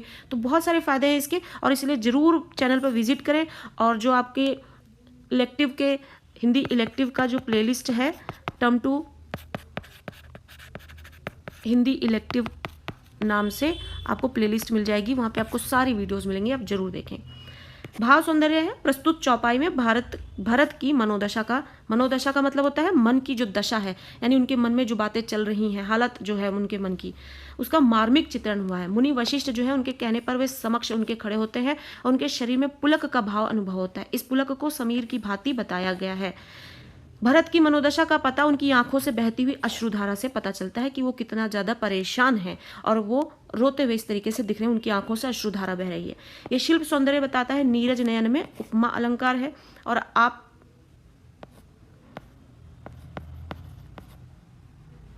अनुप्रास, और यहाँ उपमा अलंकार नहीं है। नीरज नयन में आप अनुप्रास बता सकते हैं और रूपक बता सकते हैं। नीरज रूपी नयन, दूसरा है पुलक की समीर में रूपक अलंकार है। तीसरा नीरज नयन नेह में नावर्ण की आवृत्ति के कारण अनुप्रास अलंकार है। और चौथा चौपाई छंद है जिसमें अवधी भाषा में लिखा गया, जिसे अवधी भाषा में लिखा गया। ये मेन है, आप जो भी इस पार्ट से आए उसमें ये लाइन ऐड कर सकते हैं। प्रश्न नंबर 8, काव्यांश का भाव सौंदर्य तथा शिल्प सौंदर्य स्पष्ट करना है। तेई रघुनंदन लखनु सिय अनहित लागे जाही, तासुतय तज दुसह दुख देव सहावई काही। इसका भाव सौंदर्य इस प्रकार है कि भरत के आत्म परिताप को कटाक्ष के रूप में दर्शाया गया है। कटाक्ष यानी कि व्यंग्य। भरत स्वयं को सभी के कष्टों का कारण मान रहे हैं और उनका मानना है कि भाग्य उस जैसे अधम को दुख ही देगा। शिल्प सौंदर्य इसका है कि शब्द चयन जटिल किंतु प्रभावशाली है, यानी कि जो यहाँ पे शब्दों का प्रयोग किया गया है वो बहुत ही कठिन है लेकिन बहुत ही प्रभावशाली है। तासु तनाय तजी तथा दुसह दुख देव में अनुप्रास अलंकार है। और जब भी आप अपने शिल्प सौंदर्य में कोई भी अलंकार बताएं तो इस तरीके से वो जहाँ पर आपने अलंकार देखा है उसको बताकर ही करें। अगर आप सीधे ये लिख देंगे अनुप्रास अलंकार उपमा अलंकार है तो ये गलत तरीके का उत्तर होगा जिससे आपको नंबर नहीं मिलेंगे। भाषा अवधि तथा छंद दोहा है। प्रश्न नंबर 9, निम्नलिखित पंक्तियों का भाव और शिल्प सौंदर्य स्पष्ट करना है। पहला है महू स्नेह सकोच बस सन्मुख कही न बैन, दर्शन त्रिपित न आजू लगी प्रेम प्यासे नैन। भरत राम के प्रति इतने अधिक श्रद्धावान है कि वे कभी भी उनके सामने मुख खोलकर नहीं बोलते हैं। वे श्री राम को देख देखकर कभी भी तृप्त नहीं होते, यानी कि श्री राम को से वो इतना अगाध प्रेम करते हैं कि वो उनके साथ सारा समय भी बिता दे तो भी वो उनको देखकर तृप्त नहीं होते, उन्हें संतुष्टि नहीं होती। वे सदा राम के दर्शन करते रहना चाहते हैं। यहाँ पर अवधी भाषा का प्रयोग किया गया है, ये कला पक्ष है। दोहा छंद है, भ्रातृ प्रेम का उत्कृष्ट उदाहरण है। यहाँ पर अनुप्रास अलंकार का सहज भाव प्रयोग किया गया है। दूसरा है बिनु समझे निज अग परिपाकू, जार्यों जाए जनन कही काकू। राम को वनवास देने का दोषी मानकर भरत ने अपनी माता कैकेयी को व्यंग्यात्मक कटु वचन कहे थे। व्यंग्यात्मक यानी टॉन्ट, और फिर कटु वचन मतलब कड़वी बातें। उन्हें लगता है कि उन्होंने वह सब कहकर व्यर्थ ही अपनी माता का हृदय दुखाया था, क्योंकि राम को वनवास तो भरत के अपने पापों के फलस्वरूप ही मिलता है। पहले वो अपनी माँ को कटु वचन बोलते कि उनकी वजह से ये सब हुआ है, फिर उसके बाद वो बोलते कि नहीं माँ इसमें क्यों गलत होगी, ये मेरे ही पाप कर्म है जिसकी वजह से मुझे ये सब देखना पड़ रहा है और श्री राम को वनवास में जीना पड़ रहा है, इसलिए वे स्वयं को अभागा मानते हैं। अब यहाँ पर ये यहाँ से कला पक्ष शुरू होता है। अवधि भाषा है, चौपाई छंद का प्रयोग किया गया है, अनुप्रास अलंकार है, भरत के पश्चाताप का स्वर है यहाँ पर। तो यहाँ पर भरत राम का प्रेम जो है इससे संबंधित हमने बहुत सारे प्रश्न किए हैं और आपके ये टर्म टू एग्जामिनेशंस के लिए बहुत हेल्पफुल होने वाले हैं। पहले आप जरूर चैप्टर को जरूर से जरूर पढ़ें। क्वेश्चन आंसर आप भले ही एक बार स्किप कर दें लेकिन चैप्टर को पढ़ना और समझना बिल्कुल ना स्किप करें, आपके लिए बहुत बेनिफिशियल होने वाला है और आपको वो लाइन टू लाइन और वर्ड टू वर्ड एक्सप्लेनेशन मिलेगी गारंटी के साथ। चैनल पर विजिट करें, term two examination, term two Hindi elective playlist के नाम से आप चेक करें चैनल पर और पहले चैप्टर समझें। और चैप्टर समझने के बाद जब आप इन प्रश्नों को करेंगे तो आपकी एक अच्छी इन्वेस्टमेंट होगी। देन आप सिर्फ परीक्षा के समय पर रिवीजन करेंगे और आपका काम बन जाएगा। और इस तरीके से क्या होगा, पाठ को पढ़ने और समझने की वजह से अगर आपको इनमें से भी कोई प्रश्न नहीं मिलता है परीक्षाओं में तो पाठ समझने की वजह से आप सारे क्वेश्चन सॉल्व कर पाएंगे। और यहाँ बीच बीच में हमने ये भी डिस्कस किया है कि कौन से क्वेश्चन में किस तरीके से क्या करना है। तो इस तरीके से आपको ये बहुत हेल्पफुल होने वाला है। वीडियो अच्छी लगी तो जरूर लाइक करें, ज़्यादा से ज़्यादा शेयर करें और चैनल को सब्सक्राइब करना ना भूलें और चैनल के साथ यूं ही बने रहें और भी वीडियोस के लिए।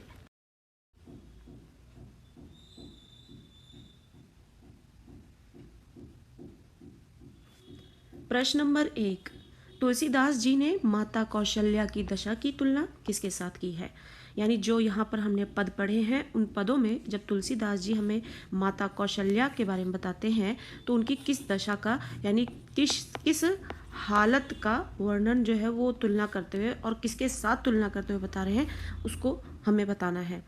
तो तुलसीदास जी ने जो है पदों में माता कौशल्या की दशा की तुलना जो है नृत्य में मग्न उस मोर से की है जो नृत्य के अंत में अपने पैरों की ओर देखकर रोने लग जाता है।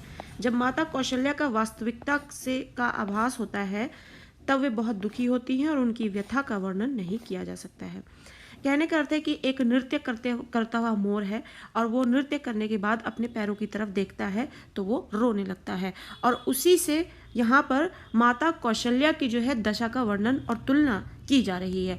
वैसे ही जैसे मोर जो है नृत्य करने के बाद अपने पैरों को देखकर रोने लगता है, वैसे ही जो माता कौशल्या है वो वास्तविकता यानी जो रियलिटी है लाइफ में जो भी चल रहा है, उनके जो भी परेशानियां हैं, समस्याएं हैं, उन सबको जब वो एक बार फिर से महसूस करती हैं, उसका आभास जब उन्हें होता है, तो वो फिर से बहुत दुखी हो जाती हैं और उनकी ये जो व्यथा है, व्यथा यानी दुख, उसका वर्णन फिर नहीं किया जा सकता। तो इस तरीके से तुलसीदास जी ने माता कौशल्या की दशा का, हालत का जो वर्णन किया है, उसकी तुलना जो है मोर से की है और इस तरीके से की है। किस तरीके से तुलना की है वो भी बताना है। प्रश्न नंबर 2, श्री राम के वियोग में उनके अश्व की दशा कैसी हो गई है। अभी तक हम प्रश्न में पूछा गया कि माता कौशल्या की दशा का वर्णन किससे किया गया है तुलना करते हुए। अब यहाँ पर जो राम के जो घोड़े हैं उनकी दशा कैसी हो गई है जब राम जो है उन्हें छोड़कर वनवास को चले गए हैं।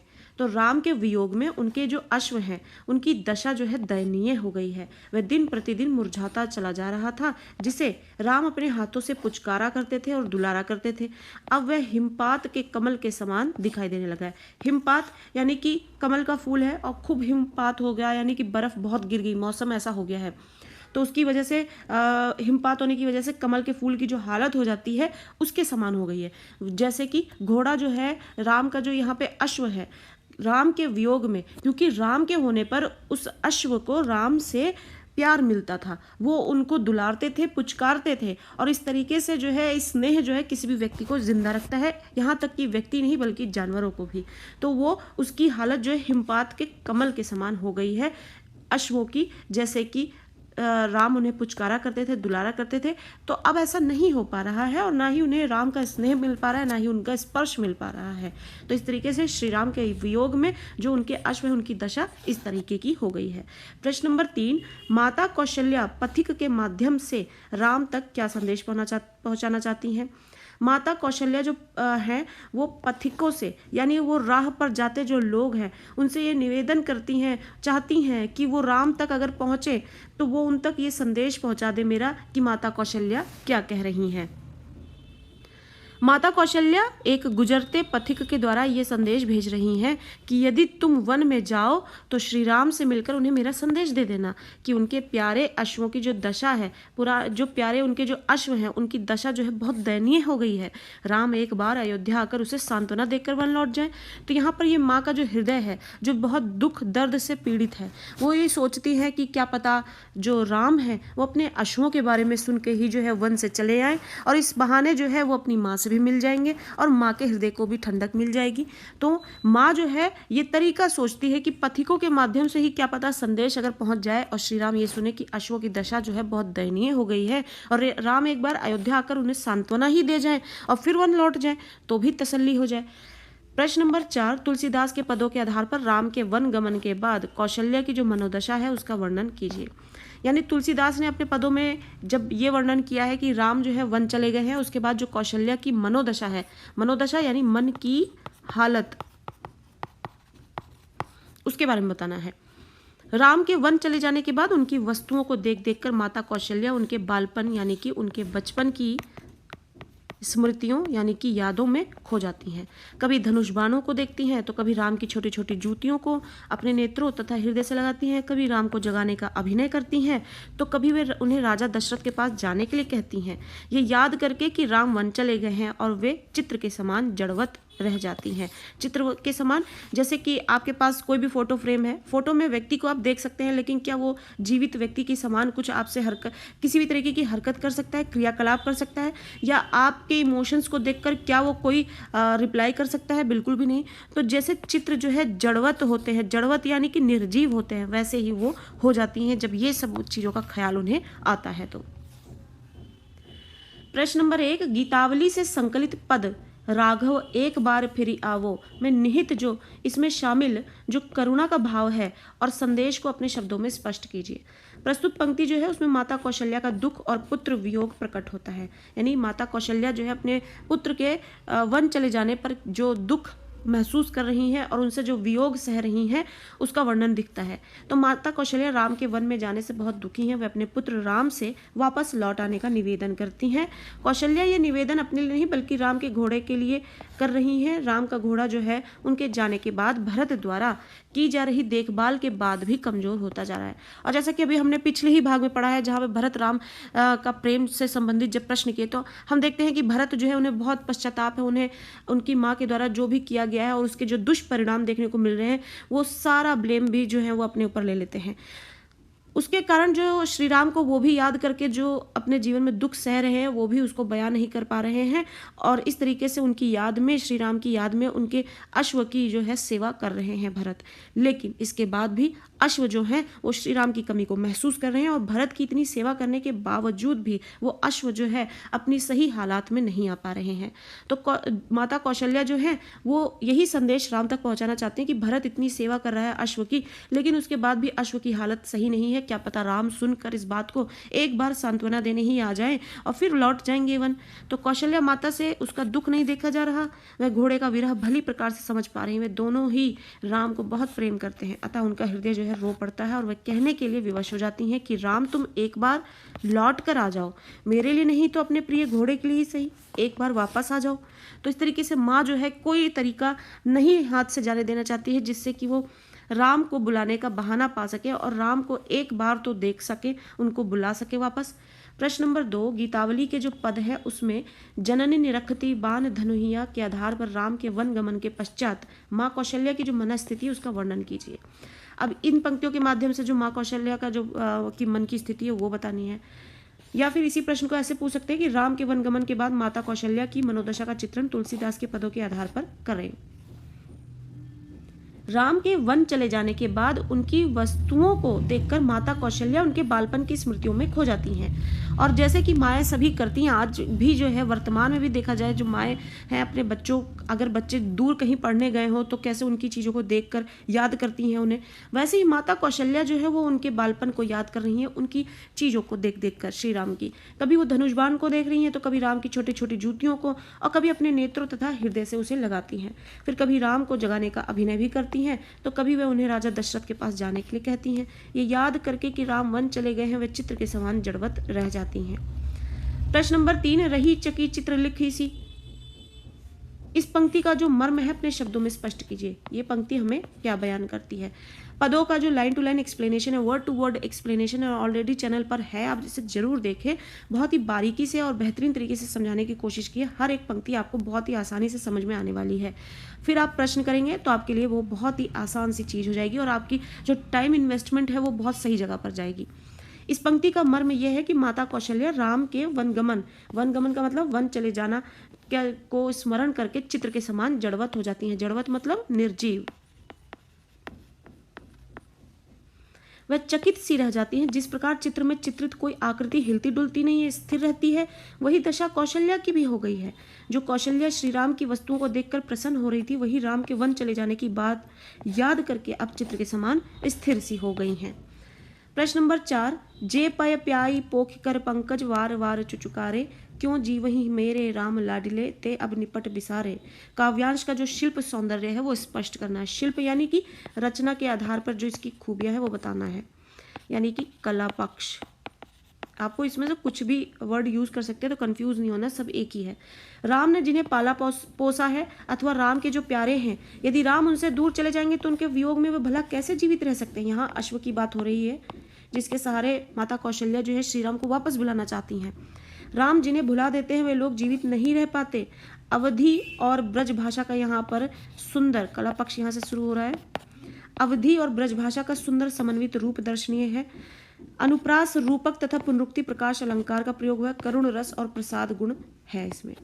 प्रश्न नंबर 5, पहला उपमा अलंकार के यहाँ से हमें 2 उदाहरण देने हैं और साथ ही उत्प्रेक्षा अलंकार का प्रयोग कहाँ कहाँ हुआ है और क्यों किया गया है उदाहरण सहित हमें उल्लेख करना है। तो पहला इसका जो उत्तर है उपमा अलंकार का, जो पदों में हमें दिया गया है, कबहू समुझी वन गमन राम को रही चकी चित्र लिखी सी। अब उपमा अलंकार से संबंधित बहुत सारे शॉर्ट्स जो है चैनल पर है, आप देखें, और वीडियो भी है। आपको बहुत अच्छे से समझ में आएगा कौन से साइन वर्ड्स होते हैं जिसके सहारे हम समझ सकते हैं कि इसमें ये अलंकार है, तो आपको बहुत आसानी से समझ में आएगा। अब इसमें उपमा अलंकार कहाँ है, चित्र लिखी सी, सी सा से सी सम समान, ये वर्ड्स होते हैं। जहाँ दिखे वहाँ उपमा अलंकार है। दूसरा, तुलसीदास वह समय कहे ते लागति प्रीति सिखी सी। अब यहाँ पे फिर सिखी सी है, यहाँ पे भी उपमा अलंकार है। दूसरा हमें पूछा गया था कि उत्प्रेक्षा अलंकार, तदपि दिन ही दिन होत झांवरे मनहु कमन हिम मारे। अब इसमें उत्प्रेक्षा अलंकार कहाँ है, यहाँ है। जहाँ पे भी जनहु, मनहु, जनौ, मनौ ये वर्ड्स देखने को मिलते हैं, वहाँ पर उत्प्रेक्षा अलंकार होता है। तो यहाँ पे उत्प्रेक्षा अलंकार है क्योंकि यहाँ अश्वों के दुर्बल होने में कमल पर पाला गिरने की संभावना की गई। आप अर्थ के आधार पर अगर समझ लेते हैं कि इसमें कौन सा अलंकार है तो बेस्ट है वो, लेकिन कुछ साइन वर्ड्स हैं जहाँ पर आपका टाइम भी जो है यहाँ पर खराब नहीं होगा, क्योंकि लैंग्वेज का पेपर है, लिखने में बहुत टाइम लगता है। तो ये साइन वर्ड्स अगर आपको पता होंगे और आपको ऐसे मिल रहे हैं काव्यांश में तो आपके लिए बेस्ट है, आप तुरंत उसके उत्तर लिखेंगे, फिर आप कुछ समय लगाएंगे, अर्थ समझेंगे, इसलिए इनका भी जानना बहुत जरूरी है। प्रश्न नंबर 6, भरत सौगुनी सार करत हैं, अति प्रिय जानी तिहारे, तदपि दिन ही दिन होत झावरे, मनहु कमल हिम मारे। यहाँ पर अब बताया जाए, अब देखिए यहाँ पे मनहु आ रहा है, यहाँ पे भी उत्प्रेक्षा अलंकार है। अब इन पंक्तियों में ये बता रहे हैं कि भरत जो है वो श्री राम के बहुत प्यारे जानकर इन अश्वों की जो है सेवा कर रहे हैं, लेकिन फिर भी दिन पे दिन जो है ये कमजोर होते जा रहे हैं, जैसे लग रहा है हिमपात हो गया हो कमल के फूलों पर। अब इसका भाव पक्ष और कला पक्ष हमें बताना है। भाव पक्ष, माता कौशल्या अश्वों की दुर्दशा के सहारे अपने मन की व्यथा को प्रकट कर रही हैं। वह कह रही हैं कि भरत राम के घोड़े 100 गुनी अधिक देखभाल करते हैं, परंतु फिर भी राम का घोड़ा ऐसे मुरझाता चला जा रहा है मानो उस पर कोई हिमपात हो गया हो। कला पक्ष है इसका, 100 गुनी सार में अनुप्रास अलंकार है, तदपि दिन ही दिन होत झावरे मनहु में उत्प्रेक्षा अलंकार है। क्यों? क्योंकि मनहु का प्रयोग हुआ है यहाँ पे, और ब्रज भाषा में सुंदर अभिव्यक्ति हुई है। पद जो है वो ब्रज भाषा में ही लिखा हुआ है। प्रश्न नंबर 7, पाठ के किन्हीं 4 स्थानों पर अनुप्रास के स्वाभाविक एवं सहज प्रयोग जो है उन्हें छाटकर बताना है। ए बर बाज बिलो की बा आपने, ब बा और बा, तो इसलिए अनुप्रास है। दूसरा, बहुरो बना ही सिधावो, यहाँ पर बा और बा की आवृत्ति हुई है इसलिए। तीसरा, कबहू कहती यूं, बड़ी बार भई, अब इसमें बा है, बा, इसमें का और का। चौथा, बंधु बोली जई जो भावे, अब इसमें देखिए जा और जा, इसमें बा और बा, तो ये सारे अनुप्रास अलंकार के उदाहरण हैं। प्रश्न नंबर 8, तुलसीदास का जीवन जो है परिचय देते हुए उनकी और काव्यगत विशेषताओं पर प्रकाश डालिए। तुलसीदास जी का जो इस पाठ से संबंधित जीवन परिचय है उसको पूरा एक्सप्लेन किया गया है, अलग से इसकी वीडियो बनाई गई है, आप उसको अच्छी तरीके से देखें। हर एक लाइन को समझाते हुए बात को बताया गया है, समझाया गया, एक्सप्लेनेशन दी गई है, जरूर देखें, आपको बहुत अच्छे से समझ में आएगी चीज़ें। जीवन परिचय है, तुलसीदास राम भक्ति शाखा के प्रमुख प्रवर्तक माने जाते हैं। राम भक्ति शाखा यानी भक्ति काल एक दौर था जिसमें भक्ति काल से संबंधित, भक्ति से संबंधित कविताएं लिखी जाती थी, तो उस युग को भक्ति युग कहा जाता था या फिर भक्ति काल कहा जाता था। उसमें भी जो है कई प्रकार हुआ करते थे, जिसमें से एक प्रकार है राम भक्ति शाखा। उसके जो मेन कवि थे तुलसीदास जी थे, तो तुलसीदास जी जो है राम भक्ति शाखा के प्रमुख प्रवर्तक माने जाते हैं, यानी हेड, यानी जो आगे लेकर चीज़ों को चलता है। हिंदी साहित्य का जो गौरव है, उनका जन्म बांदा जिले के राजापुर गांव में 1532 में हुआ माना जाता है सर। उनके पिता का नाम आत्माराम दुबे तथा माता का नाम हुलसी था। किसी कारणवश बालपन में ही उनके माता पिता ने इन्हें त्याग दिया था। बाबा नरहरि दास ने बालक तुलसीदास का पालन पोषण किया और उन्हें शिक्षा दीक्षा प्रदान की। तुलसीदास का विवाह दीनबंधु पाठक की पुत्री रत्नावली से हुआ। तुलसीदास की अति आसक्ति को देखकर रत्नावली ने उन्हें कठोर वचन कह दिए, यानी तुलसीदास जी जो है अपनी आसक्ति, स्नेह जब उनको दिखाने लगे यानी रत्नावली को, तो रत्नावली ने उन्हें कठोर वचन बोल दिए। उनके वचनों से प्रभावित होकर उन्होंने गृह को त्याग दिया, घर त्याग दिया, और वे काशी, चित्रकूट, अयोध्या आदि तीर्थ स्थलों का भ्रमण करते रहे। फिर उन्होंने रामचरितमानस की रचना अयोध्या में आरंभ की और अंश जो है उसका काशी में लिखा। उनकी मृत्यु भी काशी में ही हुई।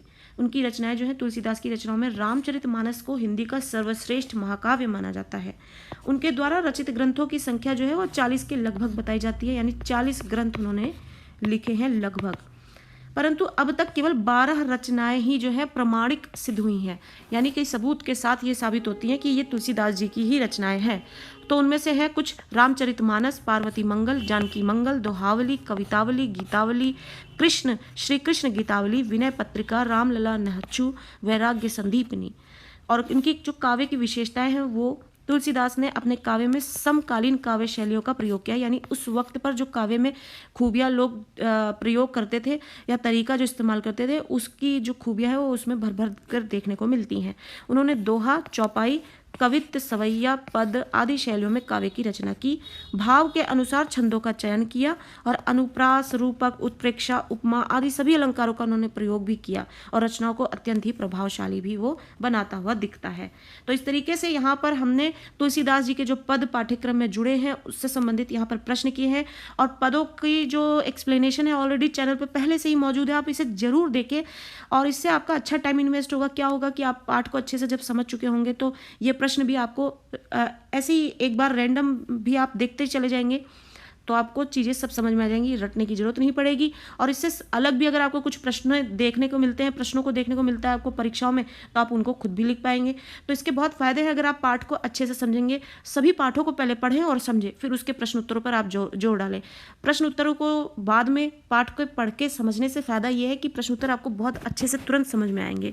तो इस तरीके से ये आपके टर्म टू एग्जामिनेशन के लिए बहुत हेल्पफुल होने वाले हैं। और इसे अगर वीडियो अच्छी लग रही है तो इसे जरूर लाइक करें, ज़्यादा से ज़्यादा शेयर करें और चैनल के साथ यूं ही बने रहें ताकि और भी वीडियोस आपको यूं ही मिलती रहे टर्म टू एग्जामिनेशंस के लिए।